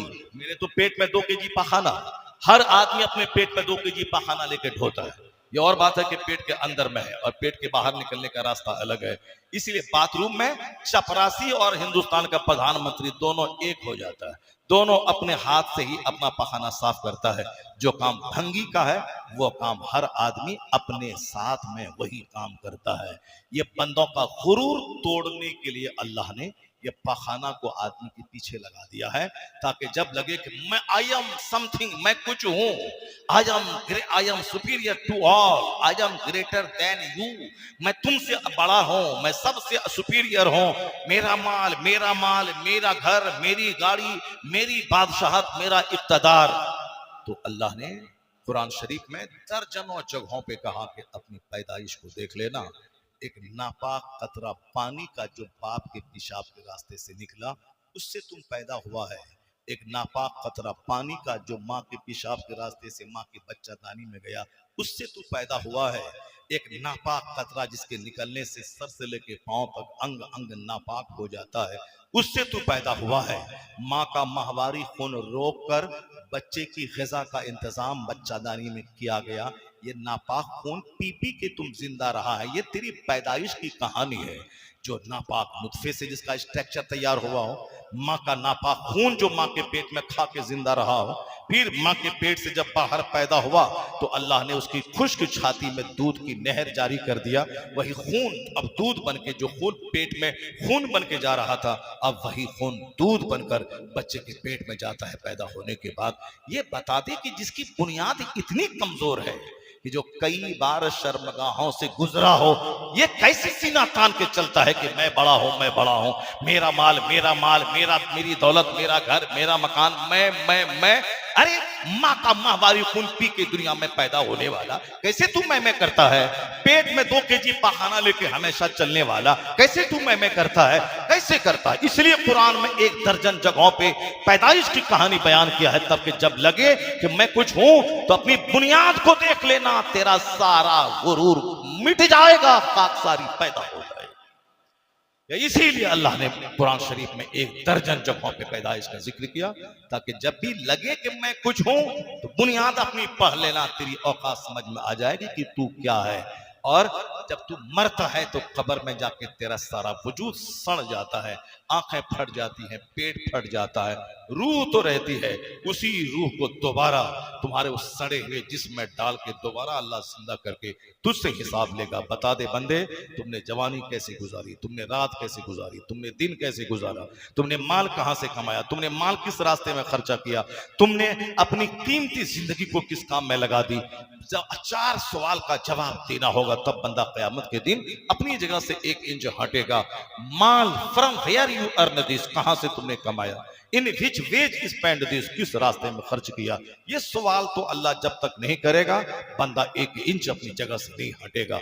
ये सवाल होगा अन उमर ही, ये जिंदगी, जो जिंदगी खरबों नहीं, अरबों नहीं, महासंखों नहीं, जिसका कोई जोड़ कीमत ही नहीं है, वो जिंदगी अल्लाह ने दी। किस काम की? लड़ाई झगड़ा, मार धार, सिनेमा, गुटखा, ये वो, औरतों के पीछे पागल, शराब के पीछे पागल, ताड़ी के पीछे पागल। इसीलिए अल्लाह ने ये आंख दी सर से लेके पांव तक, एक रग यहाँ दब जाती है पीछे तो बंदा पागल हो जाता है, एक नस दब जाती है। स्पाइनल कॉर्ड जो एक आदमी का ढांचा जिस पर खड़ा रहता है, अगर इसमें एक चोटी की तरह अगर कोई यहाँ इसमें इन्फेक्शन पैदा हो जाए तो बंदा खड़ा ही नहीं रह पाएगा, चूंकि वो पिलर ही खत्म है। अब पड़े हुए हैं 5 महीने से बिस्तर पे, क्यों? स्पाइनल का मसला है, रीढ़ की हड्डी, वही रीढ़ की हड्डी पर ही तो सारा बदन खड़ा रहता है। अब उसी रीढ़ की हड्डी में थोड़ा सा इन्फेक्शन पैदा हुआ, अब बंदा 6 महीने से बिस्तर पे लेटा हुआ, और हम लोग कूद रहे हैं, दुकान, घर, मकान, यहाँ वहाँ, मस्जिद, मदरसा, खानका, ये हम लोग कूद रहे हैं, बिल्कुल खड़े हैं, दौड़ रहे हैं, सुबह सवेरे 5-5 किलोमीटर दूर चल रहे हैं। इसका ये नहीं कि हम किस मार खा हो गए, हम बहुत बड़े हो गए, नहीं, एहसान उस खुदा का जिसने हमारा ढांचा खूबसूरत बना के हमको दुनिया की लज्जतें हासिल करने का मौका अता फरमाया। हमारा कोई रोल नहीं, अल्लाह रब्बुल इज्जत का एहसान है। तो जो अल्लाह इतनी बड़ी दौलत दी है, रीढ़ की हड्डी की सूरत में, आंख की सूरत में, जबान की सूरत में, ब्रेन की सूरत में, सर के बाल की सूरत में, सिर्फ ये भौंवों का बाल उड़ जाए तो आदमी देखने में कैसा बंजर लगता है वो सब समझ सकते हैं। औरतें जो इस भौएं के बाल को मिटा देती हैं, मुंड लेती हैं, देखने में बिल्कुल चुड़ैल की तरह लगती है। ये मर्द जो मोछ के बाल बिल्कुल मूंड लेता है, ये भी देखने में बिल्कुल अजीब सा अब बदमानुस की तरह लगता है। अल्लाह ने मोछ मूंडने का आदेश नहीं दिया है, हुजूर ने मोछ कम करो, कटाओ। कस्सु शवारी, मोछ है कटाओ, तो कटाओ है, मुंडाओ ये नहीं है। वाफु लोहा, दाढ़ी बढ़ाओ, मोछ कटाओ।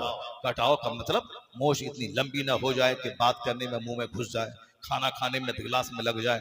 मोछ कटाओ, मगर मोछ जरूरी है। मोछ देखने, मोछ वाला आदमी सुंदर देखने में लगता है, दाढ़ी भी हो, मोछ भी हो।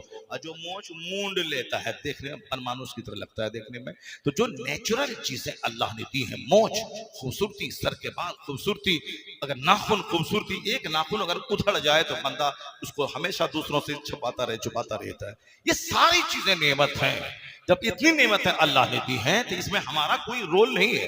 अल्लाह ने दिया है तो क़यामत के दिन तो अल्लाह पूछेगा, ये आंख के बदले में तुमने क्या किया, नाक के बदले में तुमने क्या क्या। लाखों लोग हैं जो नाक से बोलते हैं, नाक बजती रहती है, लोग उनकी बात सुन के हंसते रहते हैं, मगर तुमको अल्लाह ने नाक दे के सुरीली आवाज निकालने का मौका तुझको अता किया। इसके बदले में तुमने क्या किया? इसके बदले में ताड़ी पिया, लड़ाई किया, झगड़ा किया, रात के 2 बजे तक मोबाइल देख के सोया, दिन के 10 बजे उठे। इसीलिए किया। ये दुनिया में जो आज आग लगी है, नफरतों की आग, जंग की आग, दौलत कमाने की हवस की आग, ये अल्लाह की तरफ से पनिशमेंट है। मैं तो सुकून सब्र में रखा हूं और तू हिर्स में तलाश कर रहा है। मैं सुकून इबादत में रखा हूं, तू दुनियादारी में ढूंढ रहा है। मैं सुकून कम माल में रखा हूं, तू ज्यादा माल में सुकून तलाश कर रहा है। जाओ मरो। हमने तो सुकून रखा था सब्र में और तुम बेसब्री में ढूंढ रहा है। मैं सुकून रखा था सजदे में और तुम नाच और गाना और पियानो बजाने में सुकून तलाश कर रहा है। तो जाओ मरो। सारी दुनिया आज मर रही है, सारी दुनिया आग में जल रही है, क्योंकि अल्लाह ने जो रास्ता इसके लिए चुना था उस रास्ते से हट के बंदा जी रहा है। सवाल होगा क़यामत के दिन, ये कीमती जिंदगी किस काम में गुजारी, ये जवानी किस काम में गुजारी, माल कहां से कमाया, कहां खर्च किया, और जो कुछ तुझको बताया गया, सिखाया गया, उस पर तुमने कितना अमल किया। जो कुछ तुमने किताबों में पढ़ा इसीलिए ताकि सिर्फ दुनिया वालों को सिखाओ और बताओ और 2 पैसा कमाओ। तुमने जो पढ़ा उस पर तुमने कितना अमल किया। जब तक अल्लाह ये सवाल नहीं करेगा उस वक्त तक बंदा अपनी जगह से 1 इंच हट नहीं पाएगा। सिर्फ दूसरों को सुनाने की तकरीर नहीं करनी है, अपने आप को सुनाने के लिए भी हदीस कुरान पढ़ना है। दूसरों को नमाज की तालीम देनी है तो खुद नमाज पाबंदी से पढ़नी है। ऐसा नहीं कि सिर्फ टोपी रख लिया, दाढ़ी रख लिया, जुब्बा पहन लिया ताकि दूसरों को बेवकूफ बना के 10 रुपया कमाएं और पेट भरें और दूसरों के सामने नेक बने और तन्हाई में शैतान का दादा बन के साहब नाचते कूदते रहे। नहीं, तुम बताओ तुमने जो कुछ पढ़ा उस पर तुमने कितना अमल किया। ये 4 सवाल होगा। तुमने माल कहां से कमाया, किस रास्ते से और किस रास्ते में खर्च किया। एक, दूसरा, यह कीमती जिंदगी इबादत में गुजारी या दुनियादारी में गुजारी। दूसरा, तीसरा सवाल होगा अन शबाब ही, जवानी। बुढ़ापा तो बिल्कुल वो मौत का पीरियड है जिसमें 1 दर्जन बीमारियां, और जब बचपन तो गैर मुकल्लफ है, बचपन में न उसका गुनाह शुमार में है क्योंकि उसके पास अक्ल शऊर की कमी है। यह क्रीम पीरियड है जवानी का। उसी जवानी के बारे में सवाल होगा, तुमने ये जवानी कैसे गुजारी। जवानी दीवानी कह के गुजारी या जब जवानी ही असल पीरियड है जिसमें बंदा मेहनत करके दुनिया में अच्छा जॉब ढूंढ सकता है, बाल बच्चों को अच्छी रोजी दे सकता है, माँ बाप का नाम ऊंचा कर सकता है। इसी जवानी ही में इबादत करके जन्नत जाने का सामान कर सकता है। क्रीम पीरियड है जवानी का, जिसमें ताकत रहती है, आसाब मजबूत होते हैं, जिसमें सर से लेके पांव तक सारे पार्ट स्ट्रॉन्ग रहते हैं, जिसमें धैर्य, सब्र, बुराई से लड़ने की ताकत सब जवानी में रहती है, बचपन में नहीं, बुढ़ापे में नहीं। इसके बारे में स्पेशली सवाल होगा, मुकम्मल मजमूई तौर पर जिंदगी के बारे में, लेकिन जवानी के बारे में स्पेशल सवाल होगा। ये पीरियड तुमने कैसे गुजारा। जैसे आजकल मेरे जवान गुजार रहे हैं, यहाँ वहां जहां तहां पुल पुलिया, इसके दरवाजे उसके दरवाजे पे, ये बस मुस्कुरा के 24 घंटे फूल से बात करके हाँ हाँ तेरे बगैर हम जिंदा नहीं रह पाएंगे। एक आदमी को देखे वह रो रहा था तेरे बगैर मैं जिंदा नहीं रह पाऊंगा।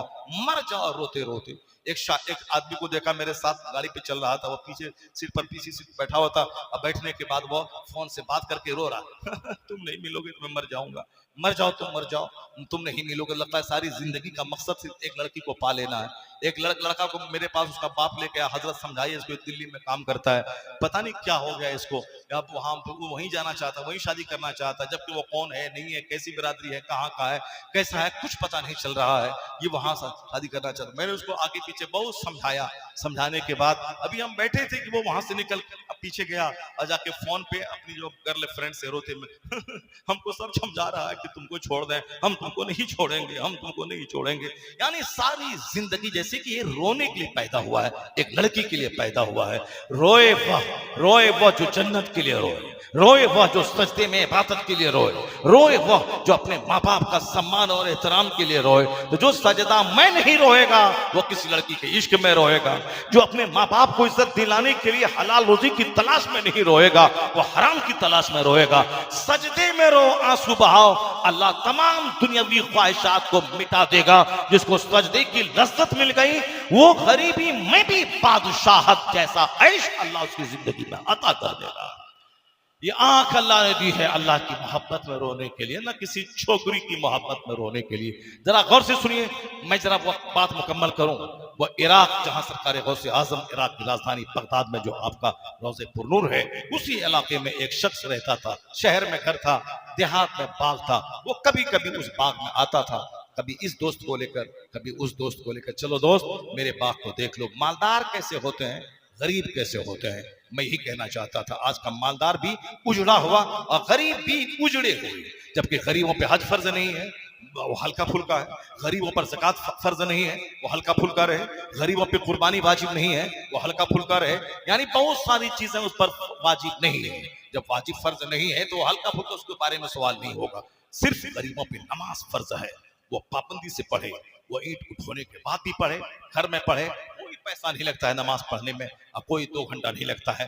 पेट भरने के लिए 8 घंटे ड्यूटी करनी पड़ती है। जन्नत जाने के लिए 5 टाइम नमाज मिला के 1 घंटे का टाइम भी नहीं लगता है। बंदा सिर्फ गौर कर ले, ये नमाज फर्ज है बादशाह से लेके चपरासी औरत मर्द सब पर, देहाती शहरी सब पर फर्ज है। रोजा रमजान में 11 साल में 11 महीने खाए और 1 महीना सिर्फ सुबह से लेकर शाम तक अल्लाह के लिए भूखा प्यासा रहे। 1 महीना ख्वाहिशात से रुक जाए, उसमें फायदा हमारा ही है। हमारी ताकत मजबूत होती है, हमारा लीवर मजबूत होता है। रोजा रखने की वजह से 1 लाख बीमारियां खत्म होती है। ये है अल्लाह के लिए भूखा प्यासा रहना, और फायदा हमारे लिए है। हमारा जिस्म अंदर से इतना हेल्दी और स्ट्रांग हो जाता है, कैंसर जैसी खतरनाक बीमारी से लड़ने की ताकत हमारी लीवर को हो जाता है। रोजा एक बहुत बड़ी नेमत है। ये अमीर गरीब सब पर फर्ज है, वो रखे मालदार देहाती, मगर हज सब पर फर्ज नहीं है, ज़कात सब पर फर्ज नहीं है, कुर्बानी सब पर वाजिब नहीं है, सदक़े फित्र सब पर वाजिब नहीं है। तो गरीब तो मस्त रहता है, ना ज़कात फर्ज है, ना हज फर्ज है, ना कुर्बानी वाजिब है, ना फिर सदक़े फित्र वाजिब है।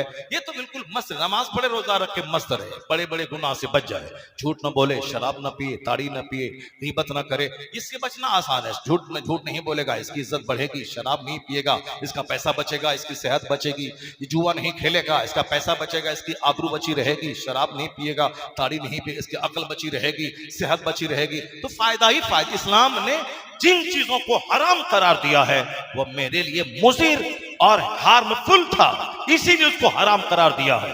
और इस्लाम ने जिन चीजों को फर्ज करार दिया है वो हमारे लिए फिट, प्रॉफिटेबल, लाभदायक है हमारे लिए, इसीलिए इसको करना हमारे लिए फर्ज करार दे दिया है।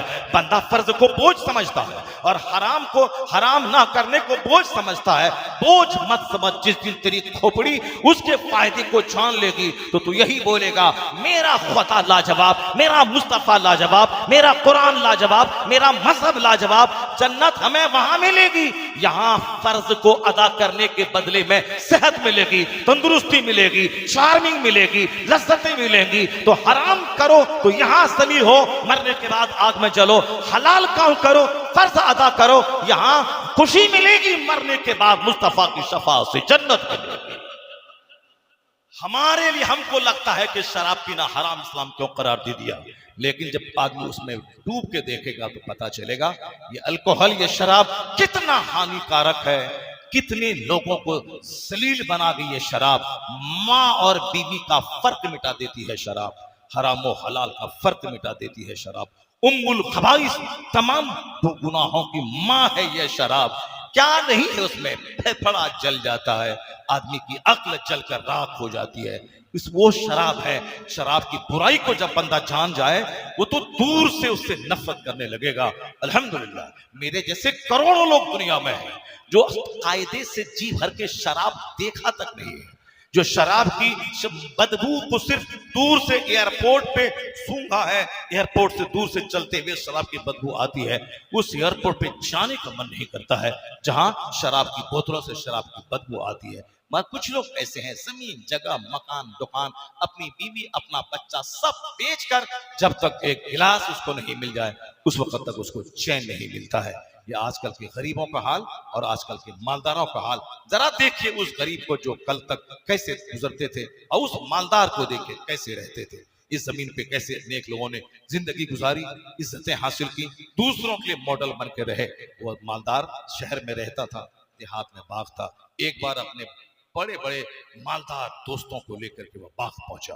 अब्दुल्ला नाम का एक, मुबारक नाम का एक शख्स था जो उस बाग की निगरानी करता था, देख रेख, पानी पटाना, हिफाजत करना, कूड़ा करकट जंगल काटते रहना, साफ करना, कोई चोर आ न जाए, कोई फल तोड़ न ले, पूरे बाग की हिफाजत करता था।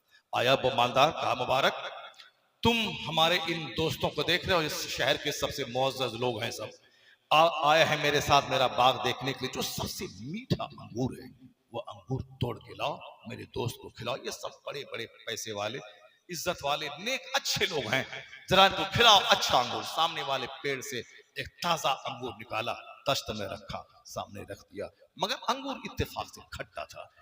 बाग के मालिक ने कहा मुबारक मैंने आपसे कहा था कि मीठा अंगूर लाइए, ये हमारे करीबी दोस्त हैं, और क्या कर दिया आपने। फिर वह दूसरे दरख्त का अंगूर तोड़ा और सामने ला के रख दिया, इत्तेफाक से वह भी खट्टा था। मुबारक अब थोड़ा सा बाग का मालिक थोड़ा तेवर बदला, कहा कि मुबारक मैं बार बार कहता हूं ये हमारे पौष लोग हैं सब शहर के, अच्छा अंगूर लाओ। फिर तीसरे पेड़ से अंगूर तोड़ा, लाया, इत्तेफाक से वह भी खट्टा था। अब बाग के मालिक ने बस बिगड़ना शुरू किया, मैं बार बार कहता हूं तुमसे अच्छा अब मीठा अंगूर लाओ, तुम बाग में रहते हो, तुझको पता नहीं किस पेड़ का अंगूर मीठा है। अब मुबारक खड़ा हो गया सामने, कहा हुजूर मैं कैसे जानूं कि किस पेड़ का अंगूर मीठा है। कहा क्या मतलब। कहा मतलब यही कि आपने मुझको यहां नौकर रखा है ताकि मैं आपके बाग की निगरानी करूं। मैं निगरानी करता हूं, मैंने आपके बाग का फल चखा नहीं है तो मुझको पता कैसे चले किस बाग का फल मीठा है, किस पेड़ का फल मीठा है और किस पेड़ का फल खट्टा है। वो बाग का अरबपति मालिक तंग है, आंखें फाड़ कर मुबारक का चेहरा देखता रहा। कहा मुबारक क्या बोल रहे हो। कहा वही बोल रहा हूं हुजूर जो आप पूछ रहे हैं, मैंने आज तक आपके पेड़ का एक अंगूर चखा नहीं कि किस पेड़ का अंगूर मीठा है खट्टा है। मैं कैसे मुझको कैसे पता चलेगा कि किस पेड़ का अंगूर मीठा। कहा सच बोलते हो। कहा सच बोलता हूं। कहा क्यों। कहा आपने रखा था बाग की निगरानी करो, मैं निगरानी कर रहा हूं। आपने कहा बोला था कि जरूरत पड़े तो फल खा लिया करना, नहीं बोला था। मुबारक की बातें सुनकर अरबपति की आंख डबडबा गई। ऐसा नेक, ऐसा परहेजगार आदमी, ऐसा ऑनेस्ट, ऐसा ईमानदार आदमी, गरीब नौकरी कर रहा, 2 पैसे की नौकरी कर रहा है, वो चाहता तो रात में 50 केजी अंगूर तोड़ करके बेच देगा। वहां कोई सीसी कैमरा था क्या, वहां कोई कैमरा, कोई देखने वाला कोई था क्या, कोई नहीं था, वो बेच लेता, पता नहीं चलता। अब एक मालदा आम पेड़ का आम का पेड़ है, अब उसमें साहब 1000 आम लगे हुए हैं, अगर कोई बंदा 10 आम तोड़ के अपने दोस्त को भेज दिया, किसको पता चलेगा। अगर 1-2 केजी नहीं बल्कि 10 केजी भी आम तोड़ करके वो रात में अपने घर में सप्लाई कर दे, क्या खबर उस बाग वाले को कि कितना तोड़ा गया। लेकिन अमानतदारी, गरीबी में अमानतदारी, गरीबी में ऑनेस्टी, यह देखकर अरबपति दंग रह गया। कहा मुबारक मैं नारे तकबीर, नारे तकबीर, नारे रिसालत, नारे रिसालत, मसलके आला हजरत, मसलके आला हजरत, नारे तकबीर, ना नहीं बचेगी, ना कोई मदरसा बचेगा, ना कोई खानकाह बचेगी। जब बच्चा का ईमान ही नहीं बचेगा तो अब ईमान रहेगा तब न पीर साहब का हाथ चूमेगा, ईमान रहेगा, जन्नत का शौक रहेगा, तब न वो माँ बाप का पांव चूमेगा, माँ बाप का चेहरा देखेगा और हर नजर के बदले में हज मबरूर का अजर मिलेगा। ईमान ही नहीं रहेगा तो उसके नजदीक सब बराबर है। वो पैसा के लिए बाप को मारेगा, पैसा के लिए माँ को मारेगा, पीर साहब को बोलेगा चलो तो ये पैसा कमाने के चक्कर में आया हुआ है। जब जिसको जन्नत प्यारी होगी, जन्नत कहां से मिलेगी, आलिम जन्नत का रास्ता दिखाता है, चलो उनका हाथ चूमे। पीर साहब कहते हैं खबरदार, नमाज पांचों टाइम नहीं पढ़ा मैं तेरे घर में कदम नहीं रखूंगा, और तुम्हारे घर से ये टेलीविजन ये सब नहीं हटा तो तेरे घर में कदम नहीं रखूंगा। अरे पीर साहब हमको गुनाहों से बचाते हैं, जन्नत का रास्ता बताते हैं, इसलिए ये हमारे धर्म गुरु हैं, इसका सम्मान करना है, ये हमको तबाही से बचाते हैं। जब वो जन्नत, ईमान, आखिरत पर यकीन ही नहीं रखेगा, ऐसे मुशरिक और काफिर हो जाएगा। वो क्या धर्म है गुरु, जब धर्म ही नहीं तो गुरु का क्या सम्मान करेगा। वो जहां धर्म रहेगा तब ना वो धर्म गुरु का सम्मान करेगा। धर्महीन अधर्मी सब बन जाएगी। इसलिए अपने बाल बच्चों को जमीन मकान दुकान की बातें बाद में, सबसे पहले ईमान की बात, इस्लाम की बात, अखलाक की बात, कुरान हदीस की बात, जन्नत की बात, जहन्नम की बात, उसकी गुट्ठी में इतना इस्लाम पिला दें कि डीएम बनने के बाद वो काफिर नहीं हो जाए, बल्कि डीएम के दफ्तर में बैठकर आने वाले लोगों को मुस्तफा का गुलाम बना दे। इस तरह से 3 सिखाएं, 5 घंटे स्कूल में पढ़े, आधा घंटा अपने मोहल्ले के आलिम के पास उसको भेज दे, यहाँ कुरान और हदीस पढ़े। 5 घंटे स्कूल में पढ़े ताकि एक अच्छा barrister, lawyer, DM, doctor, master बने। वो आजकल खाली डिग्री से काम नहीं चलेगा, क्वालिटी चाहिए। आजकल डिग्री 1 करोड़ लोगों के पास है, नौकरी 5 आदमी को मिलेगी। वो 5 आदमी जिसके पास मेरिट और क्वालिटी होगी, जो 15-15, 18-18 घंटे पढ़ के किताब का कीड़ा बन जाएगा। नौकरी उसको तो ढूंढती है। एक बंदा टीचिंग जॉब में गया तो 6 महीना रहा, उसमें रिजाइन दे दिया। वह दूसरे जॉब में गया, उसमें 2 महीना रहा, रिजाइन दे दिया। लोग नौकरी के लिए लालायित पागल 10-20 लाख रुपए घूस और रिश्वत दे रहे हैं, और वो लड़का आज के पीरियड में 50 साल पहले नहीं, अभी प्रेजेंट में, इस पीरियड में जहां लोग कहते हैं बगैर रिश्वत की नौकरी नहीं मिलती है, 10 नौकरी को रिजाइन दिया उसने, तब जाके आज बड़े पोस्ट मिला जहां सुकून, चैन, आराम है, इज्जत है, उस पोस्ट को उन्होंने सेलेक्ट किया। इसका मतलब कि इतनी मेरिट हासिल कर लिया कि वो साहब तमाम क्वेश्चन जो भी आने वाला है सबको पानी पानी कर दिया। वो तो हमारा बेटा है जो पढ़ेगा, 2 घंटा घूमेगा, 5 घंटा, तो वो तो बोलेगा ही कि यहाँ इस गैर मुस्लिमों के मुल्क में नौकरी नहीं मिलती है। नौकरी मिलती नहीं, नौकरी लड़ के ली जाती है, किताबों का कीड़ा बन के ली जाती है। इसलिए अगर पढ़ाना, राजनीति छोड़ दो, मैं अक्सर पैगाम देता हूं, ये झोला ढोना छोड़ दो, न तृणमूल का झोला ढो, न कांग्रेस का झोला ढो। हाँ, इलेक्शन हो जाए, तृणमूल को वोट दे दो, ममता दीदी अच्छी आदमी है, उनको वोट दे दो, बस एक वोट है, दे देना, बस खेल खत्म। ज्यादा पागल नहीं होना उसके पीछे, ज्यादा उस दिमाग नहीं लड़ाना है। झोला ढोना है, सफेद व्हाइट पहनना है, उसके रूम का दफ्तर का चक्कर लगाना है, कभी न कभी निगाह करम मिल जाएगी, मेरे बेटे को जॉब मिल जाएगी, ये सारी चीजें छोड़ दे। बस राजनीति इतना ही, इलेक्शन का मौका हो, ऑनेस्ट अच्छी पार्टी जिसको लाइक करते हो, वोट दे दो, खेल खत्म। उसके बाद सारी एनर्जी अपने बच्चों की पढ़ाई पे लगा दो, जमीन बेचकर, मकान बेचकर अपने बच्चों को पढ़ाओ, barrister, lawyer, engineer, IPS, IAS खूब बनाओ अपने बच्चों को। वहां राजनीति में जाओगे तो बच्चा तो हरामखोर बन जाएगा। बच्चों को पढ़ाओ, डीएम बनाओ, इसको आईपीएस, आईएएस बनाओ, बैरिस्टर बनाओ। एक बैरिस्टर है पार्लियामेंट में तो सारा हिंदुस्तान थर्रा रहा है। जिस दिन 50 बैरिस्टर उस टाइप का पार्लियामेंट पे पहुंच जाएगा तो उस दिन मनमानी कोई नहीं कर पाएगा। इसलिए झोला ढोने वाला राजनेता मत बनाओ, अपने बेटे को आईएएस और आईपीएस बनाओ, सर्विस में लाओ, बैंक मैनेजर अपने बच्चों को बनाओ।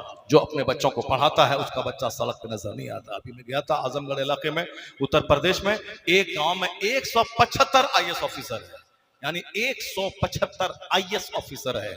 उस गांव का एक बच्चा नहीं मिलेगा, न गली में, न सड़क पर, न चाय की दुकान में चुस्की लेते हुए।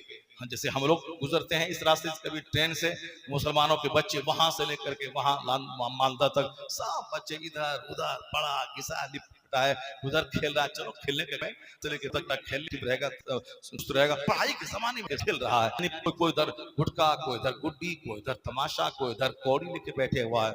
और फिर उस मोहल्ले में जब मैं उस रास्ते से गुजरा तो एक बंदा बाहर नजर आया। कहा सारे बच्चे या तो हॉस्टल में है या स्कूल में हैं या अपने घर में प्राइवेट रूम स्टडी रूम में स्टडी कर रहे हैं।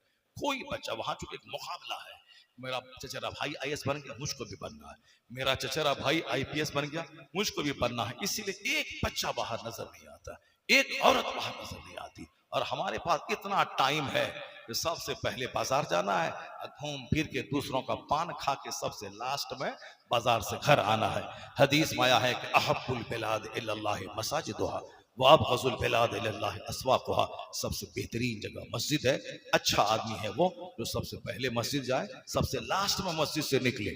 और सबसे बुरी जगह बाजार है, सबसे बुरा है वो जो सबसे पहले बाजार जाए, सबसे लास्ट में आए। सबसे अच्छा आदमी वो है जो बाजार सबसे लास्ट में जाए, अपना सौदा सलब खरीदे और सबसे पहले निकल जाए। और अक्लमंद आदमी है वो जो सबसे पहले मस्जिद जाए और इस्तिग़फ़ार दुआ करता रहे, सबसे लास्ट में मस्जिद से निकले। हालात तब बदली, आप जरा गौर से सुनिए।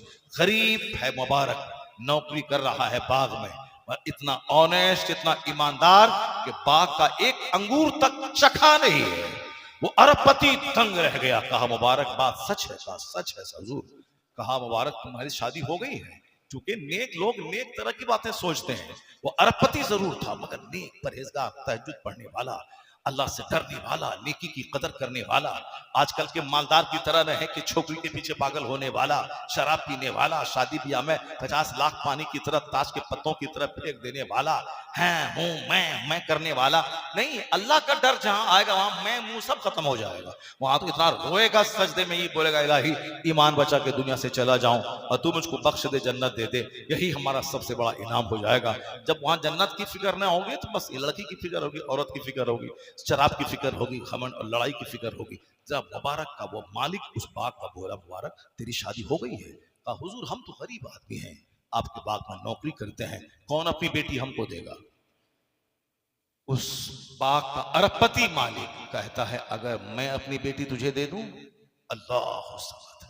ए मालदारों, रिश्तेदारी में क्या क्या खोजते हो, इसलिए ये रिश्तेदारी आजकल टूट रही है। रिश्तेदारी में तकवा, परहेजगारी ढूंढो, स्टेबल होगी वो रिश्तेदारी। मुबारक क्या बोला? वो नहीं बोला नहीं हुजूर मैं तो गरीब हूं, मैं तो आपका नौकर हूं, आप तो मेरे मालिक हैं, आपकी तनख्वाह हम खाते हैं, अब अपनी बेटी हमको कैसे दीजिएगा? नहीं, मुबारक पढ़ा लिखा आदमी था, नौकरी करना ऐब की बात नहीं है, जाहिल बन के रहना ये ऐब की बात है। जाहिल बन के रहिए, चाय की दुकान कीजिए, गिलास धोइए, जाहिल बन के नहीं, पढ़ लिख करके चाय की दुकान कीजिए, चाय गिलास साफ कीजिए। पढ़ने की लिखने की बात ही कुछ और होती है। आजकल भी पास पढ़ा लिखा आदमी को जब मैं देखता हूँ साहब, वो 2-4 पैसे की नौकरी कर रहा, राइटिंग इतनी खूबसूरत, हिंदी, उर्दू, बंगला और अंग्रेजी की साहब देख के तंग रह जाए। या एमए कर लिया, राइटिंग अच्छी नहीं है। ये साहब मैठी मिडिल पास आदमी, मोती की तरह राइटिंग है, उसकी राइटिंग को देख करके उसका प्रमोशन होता रहा, 1-1 लाख रुपए महीना कमाने के काबिल बन गया। काबिलियत कभी जाया नहीं होती है, कभी न कभी उसको इनाम दिलाती है। मुबारक नहीं बोला कि हम नौकर हैं, आप अरबपति हैं, कैसी बेटी हमको दीजिएगा? नहीं, मुबारक क्या बोला? मुबारक बोला हाँ साहब, ये वो यहूदी है जो शादी ब्याह में माल देखता है। और यहूदी दुनिया की सबसे जलील कौम जो आज यरूशलेम इस्राइल में रहने वाली, ये यहूदी शादी में सिर्फ माल देखता है, माल में। और क्रिश्चियन शादी में खूबसूरती देखता है, लड़की का चेहरा, नाक नक्शा, रंग, फिटनेस, हाइट सब ठीक रहे। क्रिश्चियन खूबसूरती देखता है, यहूदी माल देखता है। और मुबारक क्या बोला साहब? मोहम्मदी यानी मुसलमान माल और हुस्न नहीं, ये तो कैरेक्टर और किरदार देखता है। सुभान अल्लाह, सुभान अल्लाह, सुभान अल्लाह, क्या बात है। ये ईमान और तकवा देखता है। मुबारक की बातें सुनकर और अरबपति के सीने में उसकी मोहब्बत पैदा होगी। क्या बुलंद बात इस बंदे ने बोला। कहा मुबारक तुम ही रहो, मैं शहर जाता हूँ, अपनी बीवी से मशवरा करता हूँ, उसके बाद फिर जैसा होगा वैसी खबर मैं तुझ तक पहुंचाता हूं। तुम आराम से इस बाग को जिस हालत में जैसे रहते हो वैसे रहो।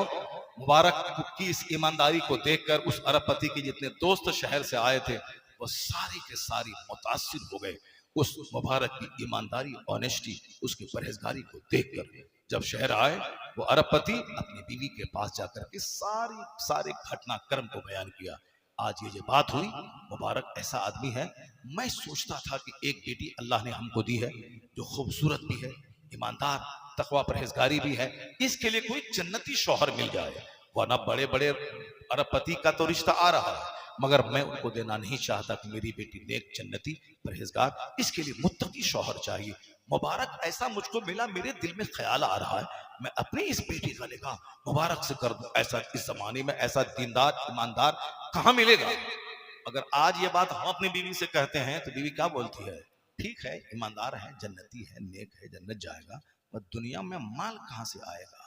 दुनिया में बेटी का ऑपरेशन होगा तो पैसा कहाँ से आएगा? ये ससुराल आएगा तो मिठाई कहाँ से लाएगा? बेटी की तबीयत खराब होगी तो इलाज कहाँ से करवाएगा? घर मकान कैसे बनाएगा? माल चाहिए। ठीक है, मुत्तकी परहेजगार है, मगर माल भी तो चाहिए। यानी वो शौहर के पलान पे पानी फेर देती। आजकल की 99% औरतें ऐसी हैं। मर्द नेक बनना भी चाहता है, औरत बनने नहीं देती। मगर जरा देखें औरत कितनी लाजवाब। अरबपति की बीवी, वो क्या कहती है? वो तो ताड़ी, शराब, गाना बजाना, जोर जोर से मोबाइल चलाना, वो तो चौड़ेलों के घर में है और बदकारों के घर में है, बेफिक्रों के घर में है। जहां अल्लाह का डर, जहां मुस्तफा से सच्ची मोहब्बत, वहां तो हर वक्त मर्द औरत के दिल दिमाग पे जन्नत जाने की फिक्र पड़ी रहती है। औरत अरबपति की बीवी, अरबपति की बीवी, वो कहती है, हाँ साहब, मैं भी अपनी बेटी के लिए ऐसा ही रिश्ता ढूंढ रही थी। सुभान अल्लाह, सुभान अल्लाह।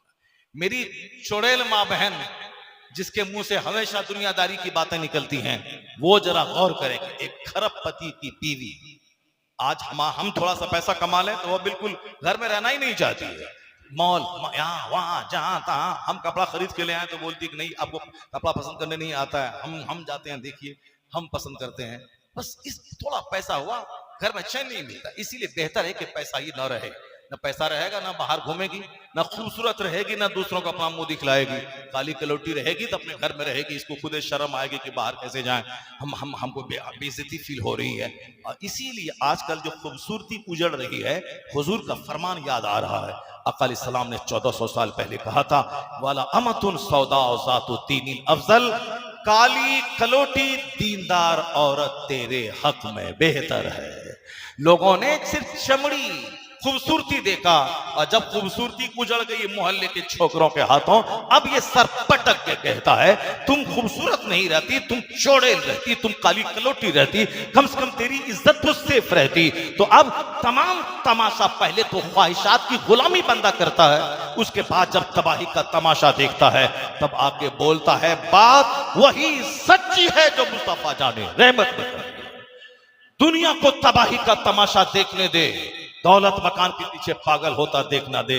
जब जब दुनिया थक जाएगी तो वापस सुकून पाने के लिए उसी मार्ग का रुख करेगी जो मार्ग मुस्तफा का दिखाया हुआ है, जो मार्ग पैगंबर आजम ने दिखाया है। पहले तो मुसलमान भी दौलत के जुनून में कुछ नहीं समझता है। कौन हदीस पे चलता है, कौन कुरान पे चलता है, मौलाना साहब इस दौर में कौन चलता है? तो आखिर में वो भी इसी फिक्र पे आ जाता है कि चलना ही पड़ेगा, नहीं तो पागल होकर कुत्ते की मौत मरना पड़ेगा जैसे लोग मर रहे हैं। कभी नहीं सोचा था कि मरना है, मुंह दिखाना है, नहीं, चलो कभी प्लेन क्रैश होने में जल के मरो, कभी एक्सीडेंट करके मरो, कभी डूब के मरो, कभी ऐसे ही पैसों की मोहब्बत में तड़प तड़प के मरो, मर जाओ। वो मौत किस कदर काबिल रश्क है जो मौत मस्जिद में आ जाए, हालत सजदा में आ जाए, जलसा में हदीस कुरान सुनते हुए आ जाए। अरबपति बनकर शराब की भट्टी पे मरना और है, और जलसा में हदीस कुरान सुनता हुआ मर के जन्नत चला जाना और है। अरबपति की बीवी क्या कहती है? मैं भी अपनी बिटिया के लिए ऐसा ही लड़का ढूंढती थी, ऐसा ही मैं सोचती थी। ठीक है, मुझको पसंद है, जरा अपनी बेटी को पूछ लेते हैं। बेटी चूंकि जवान है, जवान बेटी और जवान बेटे को रिश्ते के बारे में पूछना चाहिए। तो अब उसकी मां गई अपनी बिटिया के पास, कहा, हे बेटी, तुम्हारे बाप तुमसे कितना प्यार करते हैं तुमको मालूम, मैं तुमसे कितनी मोहब्बत करती हूँ तुझको खूब मालूम है। तुम इकलौती बेटी हमारी, मेरी आंखों का तारा, मेरे शौहर तुम्हारे बाप कितनी प्यार, कितनी मोहब्बत तुझसे करते हैं तुमको भी मालूम है। तुम्हारे बाप ने आज सोचा है कि मैं अपनी बिटिया का रिश्ता एक नेक जन्नती शौहर से करवा दूं, वही मुबारक जो हमारे बाग में रखवाली करता है। आज ऐसी ऐसी बातें पेश आई, शहर के बड़े बड़े मालदार लोग तुम्हारे अब्बू के साथ गए थे, वो सब उसकी ईमानदारी को देख के दंग रह गए। बाप ने मुझसे कहा है कि मेरी ख्वाहिश है कि बेटी का रिश्ता मुबारक से करवा दूं, तेरी क्या राय है? आज अगर हम लोग अपनी बिटिया को कह दें तो बस आसमान सर पे उठा लेगी, मेरा बाप मुझसे दुश्मनी कर रहा है, मेरा बाप मुझको एक नौकर से ब्याह करवा रहा है। क्योंकि अभी दिमाग में ये बसा हुआ है कि माल है तो सब कुछ है, नहीं है तो कुछ नहीं है। इसीलिए बच्चे इस तरह की बातें करते हैं, बच्चियां। लेकिन जब उसके दिमाग घुट्टी में इस्लाम पिला देंगे, फिर वो भी वही बातें करेंगे जो बातें उस अरबपति के घर में हो रही हैं। वह बेटी बोली, क्या बोली? ये नहीं बोली कि नहीं मैंने अपना रिश्ता तो एक दूसरे अरबपति के बेटे से तय कर लिया है, अब्बू से कह दो कि हाँ मुझको करवा दे, नहीं तो मैं जहर खा के मर जाऊंगी। जिस आजकल गरीब से सड़े हुए घर में भी सड़ी हुई बेटियां इसी तरह की बातें बोलती हैं। और सड़ा हुआ बेटा बदतमीज बेहुदा जब देखता है कि मेरी माँ गरीब है, दवाई के लिए पैसे को तरस रही है, मेरा बाप गुर्बत के मारे जल जल के दुनिया से मर गया, कभी खुशहाली का मुंह नहीं देख पाया, और ये छोकरा जो अभी जवान की दहलीज पर कदम रखा था, वो मेरा एक पड़ोसी था, दिल जलता है। वो जो अपनी माँ की गरीबी दूर करता, पैसे कमा के देता, माँ का इलाज करवाता, एक बहन थी शादी करवाता। ये काम करने बेंगलोर गया, वहीं एक छोकरी से नेट पे प्यार हो गया। उसी प्यार ही में लड़की 25-30 साल की, ये लड़का 16-17 साल का, उसकी मोहब्बत के जाल में फंस के ब्याह कर लिया उससे। वो हमारा पड़ोसी, वो मेरे मकान में किराए में रहता था, और इसके आगे मैं क्या कह सकता हूँ। यानी इस कदर, और मेरे साथ जलसे में 1 दर्जन बार वो गया होगा। जलसे में जैसे मालदा आ रहा हूँ, कार से चलना है, बैठो चलो, 15 साल का लड़का है, चलो। अभी वो गया काम करने के लिए गरीबी की वजह से बेंगलोर। अब बाप बीमारी के मारे तड़प तड़प के मर गया, माँ बेचारी शुगर 500-600 रहता है, तरह तरह की बीमारियां हैं। अब तो बच्चों को जुनून छाड़ना चाहिए कि मुझे कमा के मैं अपनी माँ का इलाज करवाऊंगा, मैं कमा करके अपनी बहन की शादी करवाऊंगा। पता नहीं वो नेट देख देख कर किस छोकरी से प्यार कर लिया। 16-17 साल का लड़का 30-35 साल की लड़की से मोहब्बत कर लिया, उसी के पीछे पागल हो गया, चौपट हो गई जिंदगी। अब फोन भी उसकी बीवी उसको करने नहीं देती है घर, अब उसी के पीछे। अब ये तो बिल्कुल टेंडर एज का लड़का, अब उसको मजा मिल गया एक लड़की का, तो अब तो वो उसी के पीछे पागल है। अभी मुलाकात बहन की शादी लगी, उसमें आया था, वो चेहरा देखा, मैं देखता रह गया। इसी तरह के छोकरे हमारे हैं, जो अल्लाह रसूल की बात नहीं सुनेगा, नहीं आखिरत की बात जानेगा, तो वो इसी तरह की हरकतें करने में जिंदगी की मेराज वो समझेगा। गरीब अरबपति की बेटी वो क्या बोलती है? वही बोलती है, क्या कहती है?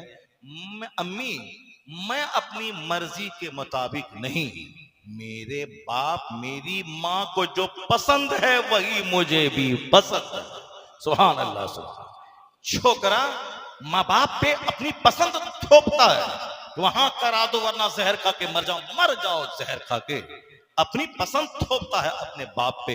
हाँ, ये 100% बाप का कसूर है, जिसने अपने बच्चे को दीन नहीं सिखाया है, सिर्फ दुनिया कमाने की हवस डाल दिया है। वो तो ऐसा बोलेगा ही, दीनदार लड़का वही बोलेगा जब वो लड़की बोली, अम्मी मैं माँ बाप की पसंद के सामने सरे तस्लीम झुका देती हूँ। मेरे अब्बू जो करेंगे अच्छा करेंगे, मेरी अम्मी जो करेंगे अच्छा करेगी। और आजकल अगर यही ट्रेंड सारे बच्चों में पैदा हो जाए, बहुत हद तक जो आज समाज में बुराइयां फैल रही है कम हो जाएंगी। बच्चों के सामने बाप को घुटने टेकना पड़ता है। अक्लमंद है वो लड़का जो कहे रिश्ता वही मुझको पसंद है जो मेरी माँ को पसंद है, जो मेरे बाप को पसंद है। माँ बाप के पसंद का रिश्ता जल्दी नहीं टूटता है, अपनी पसंद का रिश्ता 100% फेलियर होता है। जब तक वो चूंकि चेहरा देख करके शादी किया है, और जब जी भर गया उसके बाद कैरेक्टर देखता है, जिद, हसद, जलन, कीना, कुदरत, गुफ्तगू का अंदाज, खिदमत, ये सब नहीं है, फोहड़ चोड़ेल है, तो फिर अब वो उससे भागने, छुट्टी पाने की के लिए मोहलत, मौका तलाश करता है। जहां मौका मिला भी चौराहे पे छोड़ के होटल में भाग जाता है लड़का। मुंह देखकर जो शादी होगी 2-4-10 महीने के बाद खत्म। जो किरदार, कैरेक्टर, इल्म, अमल, तकवा, ईमान देख के जो शादी होगी वो तो 90-80-100 साल तक उम्र बढ़ती जाएगी, उस रिश्ते में स्टेबिलिटी, पुख्तगी बढ़ती चली जाएगी। अब जब पता चल गया औरत राजी है, बेटी राजी है, शहर के तमाम मालदार रिश्तेदारों से मशवरा लिया, जो साथ गए थे, कहा जबरदस्त सिलेक्शन है आपका। अब शहर के सारे मालदारों को दावत दी गई और आजकल हम रिश्तेदार से पूछे, बोलेगा क्या कि मौलवी साहब के चक्कर में आप पड़े हुए हैं, मौलवी साहब दाढ़ी है, टोपी है, नमाज है, ठीक है, मैं खिलाएगा कहां से? सबको खिलाने की फिक्र है, सबको ईमान की जन्नत की किसी को फिक्र नहीं है, सबको माल की खिलाने की फिक्र है। आज का मालदार भी चौपट, आज का बाप भी चौपट, माँ भी चौपट, बच्चा भी चौपट। मगर वहां मालदार क्या इस्लामी सोच है, क्या कहता है? मुबारक हो कि आपने जबरदस्त ईमानदार रिश्ते का सिलेक्शन किया। बीवी कहती है जबरदस्त आपका सिलेक्शन, बच्ची तो माँ बाप के सिलेक्शन पे के सामने राजी है। दावत दी गई, मुबारक को खबर की गई, मुबारक आया। शहर के तमाम मालदार रिश्तेदारों के दरमियान में बड़े बड़े जय्यद उलमा किराम जो भी उस वक्त बसरा और कूफा में मौजूद थे, तमाम शूफी के उलमा, सबों को जमा किया गया। और सबसे निराली खूबसूरत शादी अरबपति अपने बाग में काम करने वाले मुबारक नामी नौकर के साथ कर दी। किसी ने नहीं कहा ऐसा, सबने मुबारकबादी दी। जबरदस्त सिलेक्शन आपका है। जब अरबपति ने तकवा और परहेजगारी से लैस मुबारक से अपनी बेटी की शादी करवा दी, बेटी ने कभी जंग नहीं की, लड़ाई नहीं की और अपने बाप के नौकर को नौकर नहीं समझा। इस्लाम में नौकर चाकर क्या है, यहाँ पठान और जोलाहा क्या है, यहाँ तो ईमान और तकवा। इन्ना अक्रमकुम इंदल्लाहि अतकाकुम, the most respectable near Allah is one who is god fearing person. जो सबसे ज्यादा अल्लाह से डरने वाला है उसी को इज्जत मिलेगी, उसी को सम्मान मिलेगा। वो दौरे जाहिलियत थी कि गोरे रंग वालों को, ऊंची जाति वालों को सम्मान दिया जाता था। अब इस्लाम आ गया, काला कलोटा बिलाल उसका वो कुरैश के गोरों का इमाम बन गया। क्योंकि अब इस्लाम आ गया, तमाम रंग और मालदारी की सियासत को रौंद के कहा गया, जिसके पास ईमान होगा, तकवा होगा, वही काबिल एहतराम ठहरेगा। चुनांचे मुबारक की शादी उस जबरदस्त माहौल में हुई। मुबारक भी खुश है, अरबपति की बेटी भी खुश है, जिंदगी के दिन गुजरने लगे। मालूम है अगर आप लोग तकरीर सुनते हैं, गौर से सुनते हैं, एक एक जुमले पे गौर करते हैं और बुजुर्गान दिन का चर्चा सुनते हैं, जरूर कभी न कभी कहीं न कहीं जुमा में, ईदैन में और सीरत के जलसों में सुने होंगे। अब्दुल्ला इब्ने मुबारक नाम का एक मुहद्दिस, अब्दुल्ला इब्ने मुबारक नाम का एक वली कामिल, वलियों का सरदार, जो दुनिया भर में इस्लामिक हिस्ट्री में 10 बड़े मुहद्दिसीन का जो चर्चा आता है, उस 10 बड़े मुहद्दिसीन में एक नाम अब्दुल्ला इब्ने मुबारक का है। तसव्वुफ की दुनिया, सुलूक की दुनिया, फिक़ह की दुनिया, हदीस की दुनिया, हर दुनिया में जिसका नाम रोशन है। इतना बड़ा काबिल, आलिम, मुज्तहिद, इमाम, बुजुर्गों का सरदार अब्दुल्ला इब्ने मुबारक। चाहे जबान बंगला हो, चर्चा उनका होता है, चाहे अमेरिका का लैटिन जबान हो, चर्चा अब्दुल्ला इब्ने मुबारक का होता है। जहां इस्लाम है, चर्चा अब्दुल्ला इब्ने मुबारक का है। यह कौन था? वही मुबारक नाम का आदमी जो ईमानदारी से नौकरी करता था, जिसकी शादी उस अरबपति ने अपनी परहेजगार जन्नती बेटी से करवा दी। तो बेटी लाजवाब और ये मुबारक भी लाजवाब, ये दोनों मियां बीवी लाजवाब थे। और जब दोनों सब्र के साथ जिंदगी के दिन गुजारने लगे, मां लाजवाब, बाप लाजवाब, तो अल्लाह ने उन दोनों के मिलन से जो औलाद दिया, मुहद्दिसीन का सरदार, वलियों का इमाम अब्दुल्ला इब्ने मुबारक जैसा बेटा अता फरमा दिया। जब मां लाजवाब हो, जब बाप लाजवाब हो, तो औलाद का लाजवाब होना तय। मां गुटखा खोर, गाली देने वाली, बात बात में मोबाइल चलाने वाली, 10 मर्दों को देख करके मुस्कुराने वाली, उसका बेटा तो महागुंडा, महापापी, महाचौपट हो जाएगा। क्योंकि बच्चा बाप के पेट से नहीं पैदा होता है, बच्चा माँ के पेट से पैदा होता है। बच्चा बाप का दूध नहीं पीता है, बच्चा माँ का दूध पीता है। तो 2 साल तक सीने से माँ के चिपक के बच्चा रहता है। तो बाप से ज्यादा नेक, परहेजगार माँ का रहना जरूरी है, क्योंकि बच्चा 9 महीने उसके शिकम में रहता है। इसलिए शादी ब्याह के सिलेक्शन में कभी मुखड़ा को तरजीह मत दिया कीजिए, हमेशा ईमान, कैरेक्टर, किरदार को तवज्जो दीजिए। आने वाली नस्ल, आने वाली सोसाइटी पे रहम कीजिए। अगर सारा समाज गोंडा, चोट्टों और डकैतों से भर गया, उस समाज में कोई अच्छा आदमी जिंदा नहीं रहेगा। और ये समाज डिपेंड करता है औरतों पे, माँ बाप पे। पहले के माँ बाप अच्छे थे तो अच्छे लोग नजर आ रहे हैं कि बगैर किसी पैसे के लालच के, सिर्फ जन्नत के शौक में बैठकर दीन सुन रहे हैं। लेकिन जो आजकल के डैमेज बच्चे हैं, ये जब बाप बनेंगे, उनका बच्चा कितना महा डैमेज होगा वो तो वक्त बताएगा। अल्लाह तबारक व तआला हमको आपको सबों को नेक बनने की तौफीक अता फरमाए, नेक लोगों के रास्ते पे अमल करने की तौफीक अता फरमाए। जरा जोर से बोले ना सुभान अल्लाह। अल्लाह ताला हमें सच्ची तौबा की तौफीक अता फरमाए। अल्लाह ताला हमें निकाह शादी ब्याह सब में मुस्तफ़ा की सुन्नत का ख्याल रखने की तौफीक अता फरमाए। नफ्स की गुलामी नहीं, मुस्तफ़ा की गुलामी की तौफीक अता फरमाए। आमीन। व आखिरु दावाना अल्हम्दुलिल्लाहि रब्बिल आलमीन। अस्सलामु अलैकुम व रहमतुल्लाहि व बरकातुहू।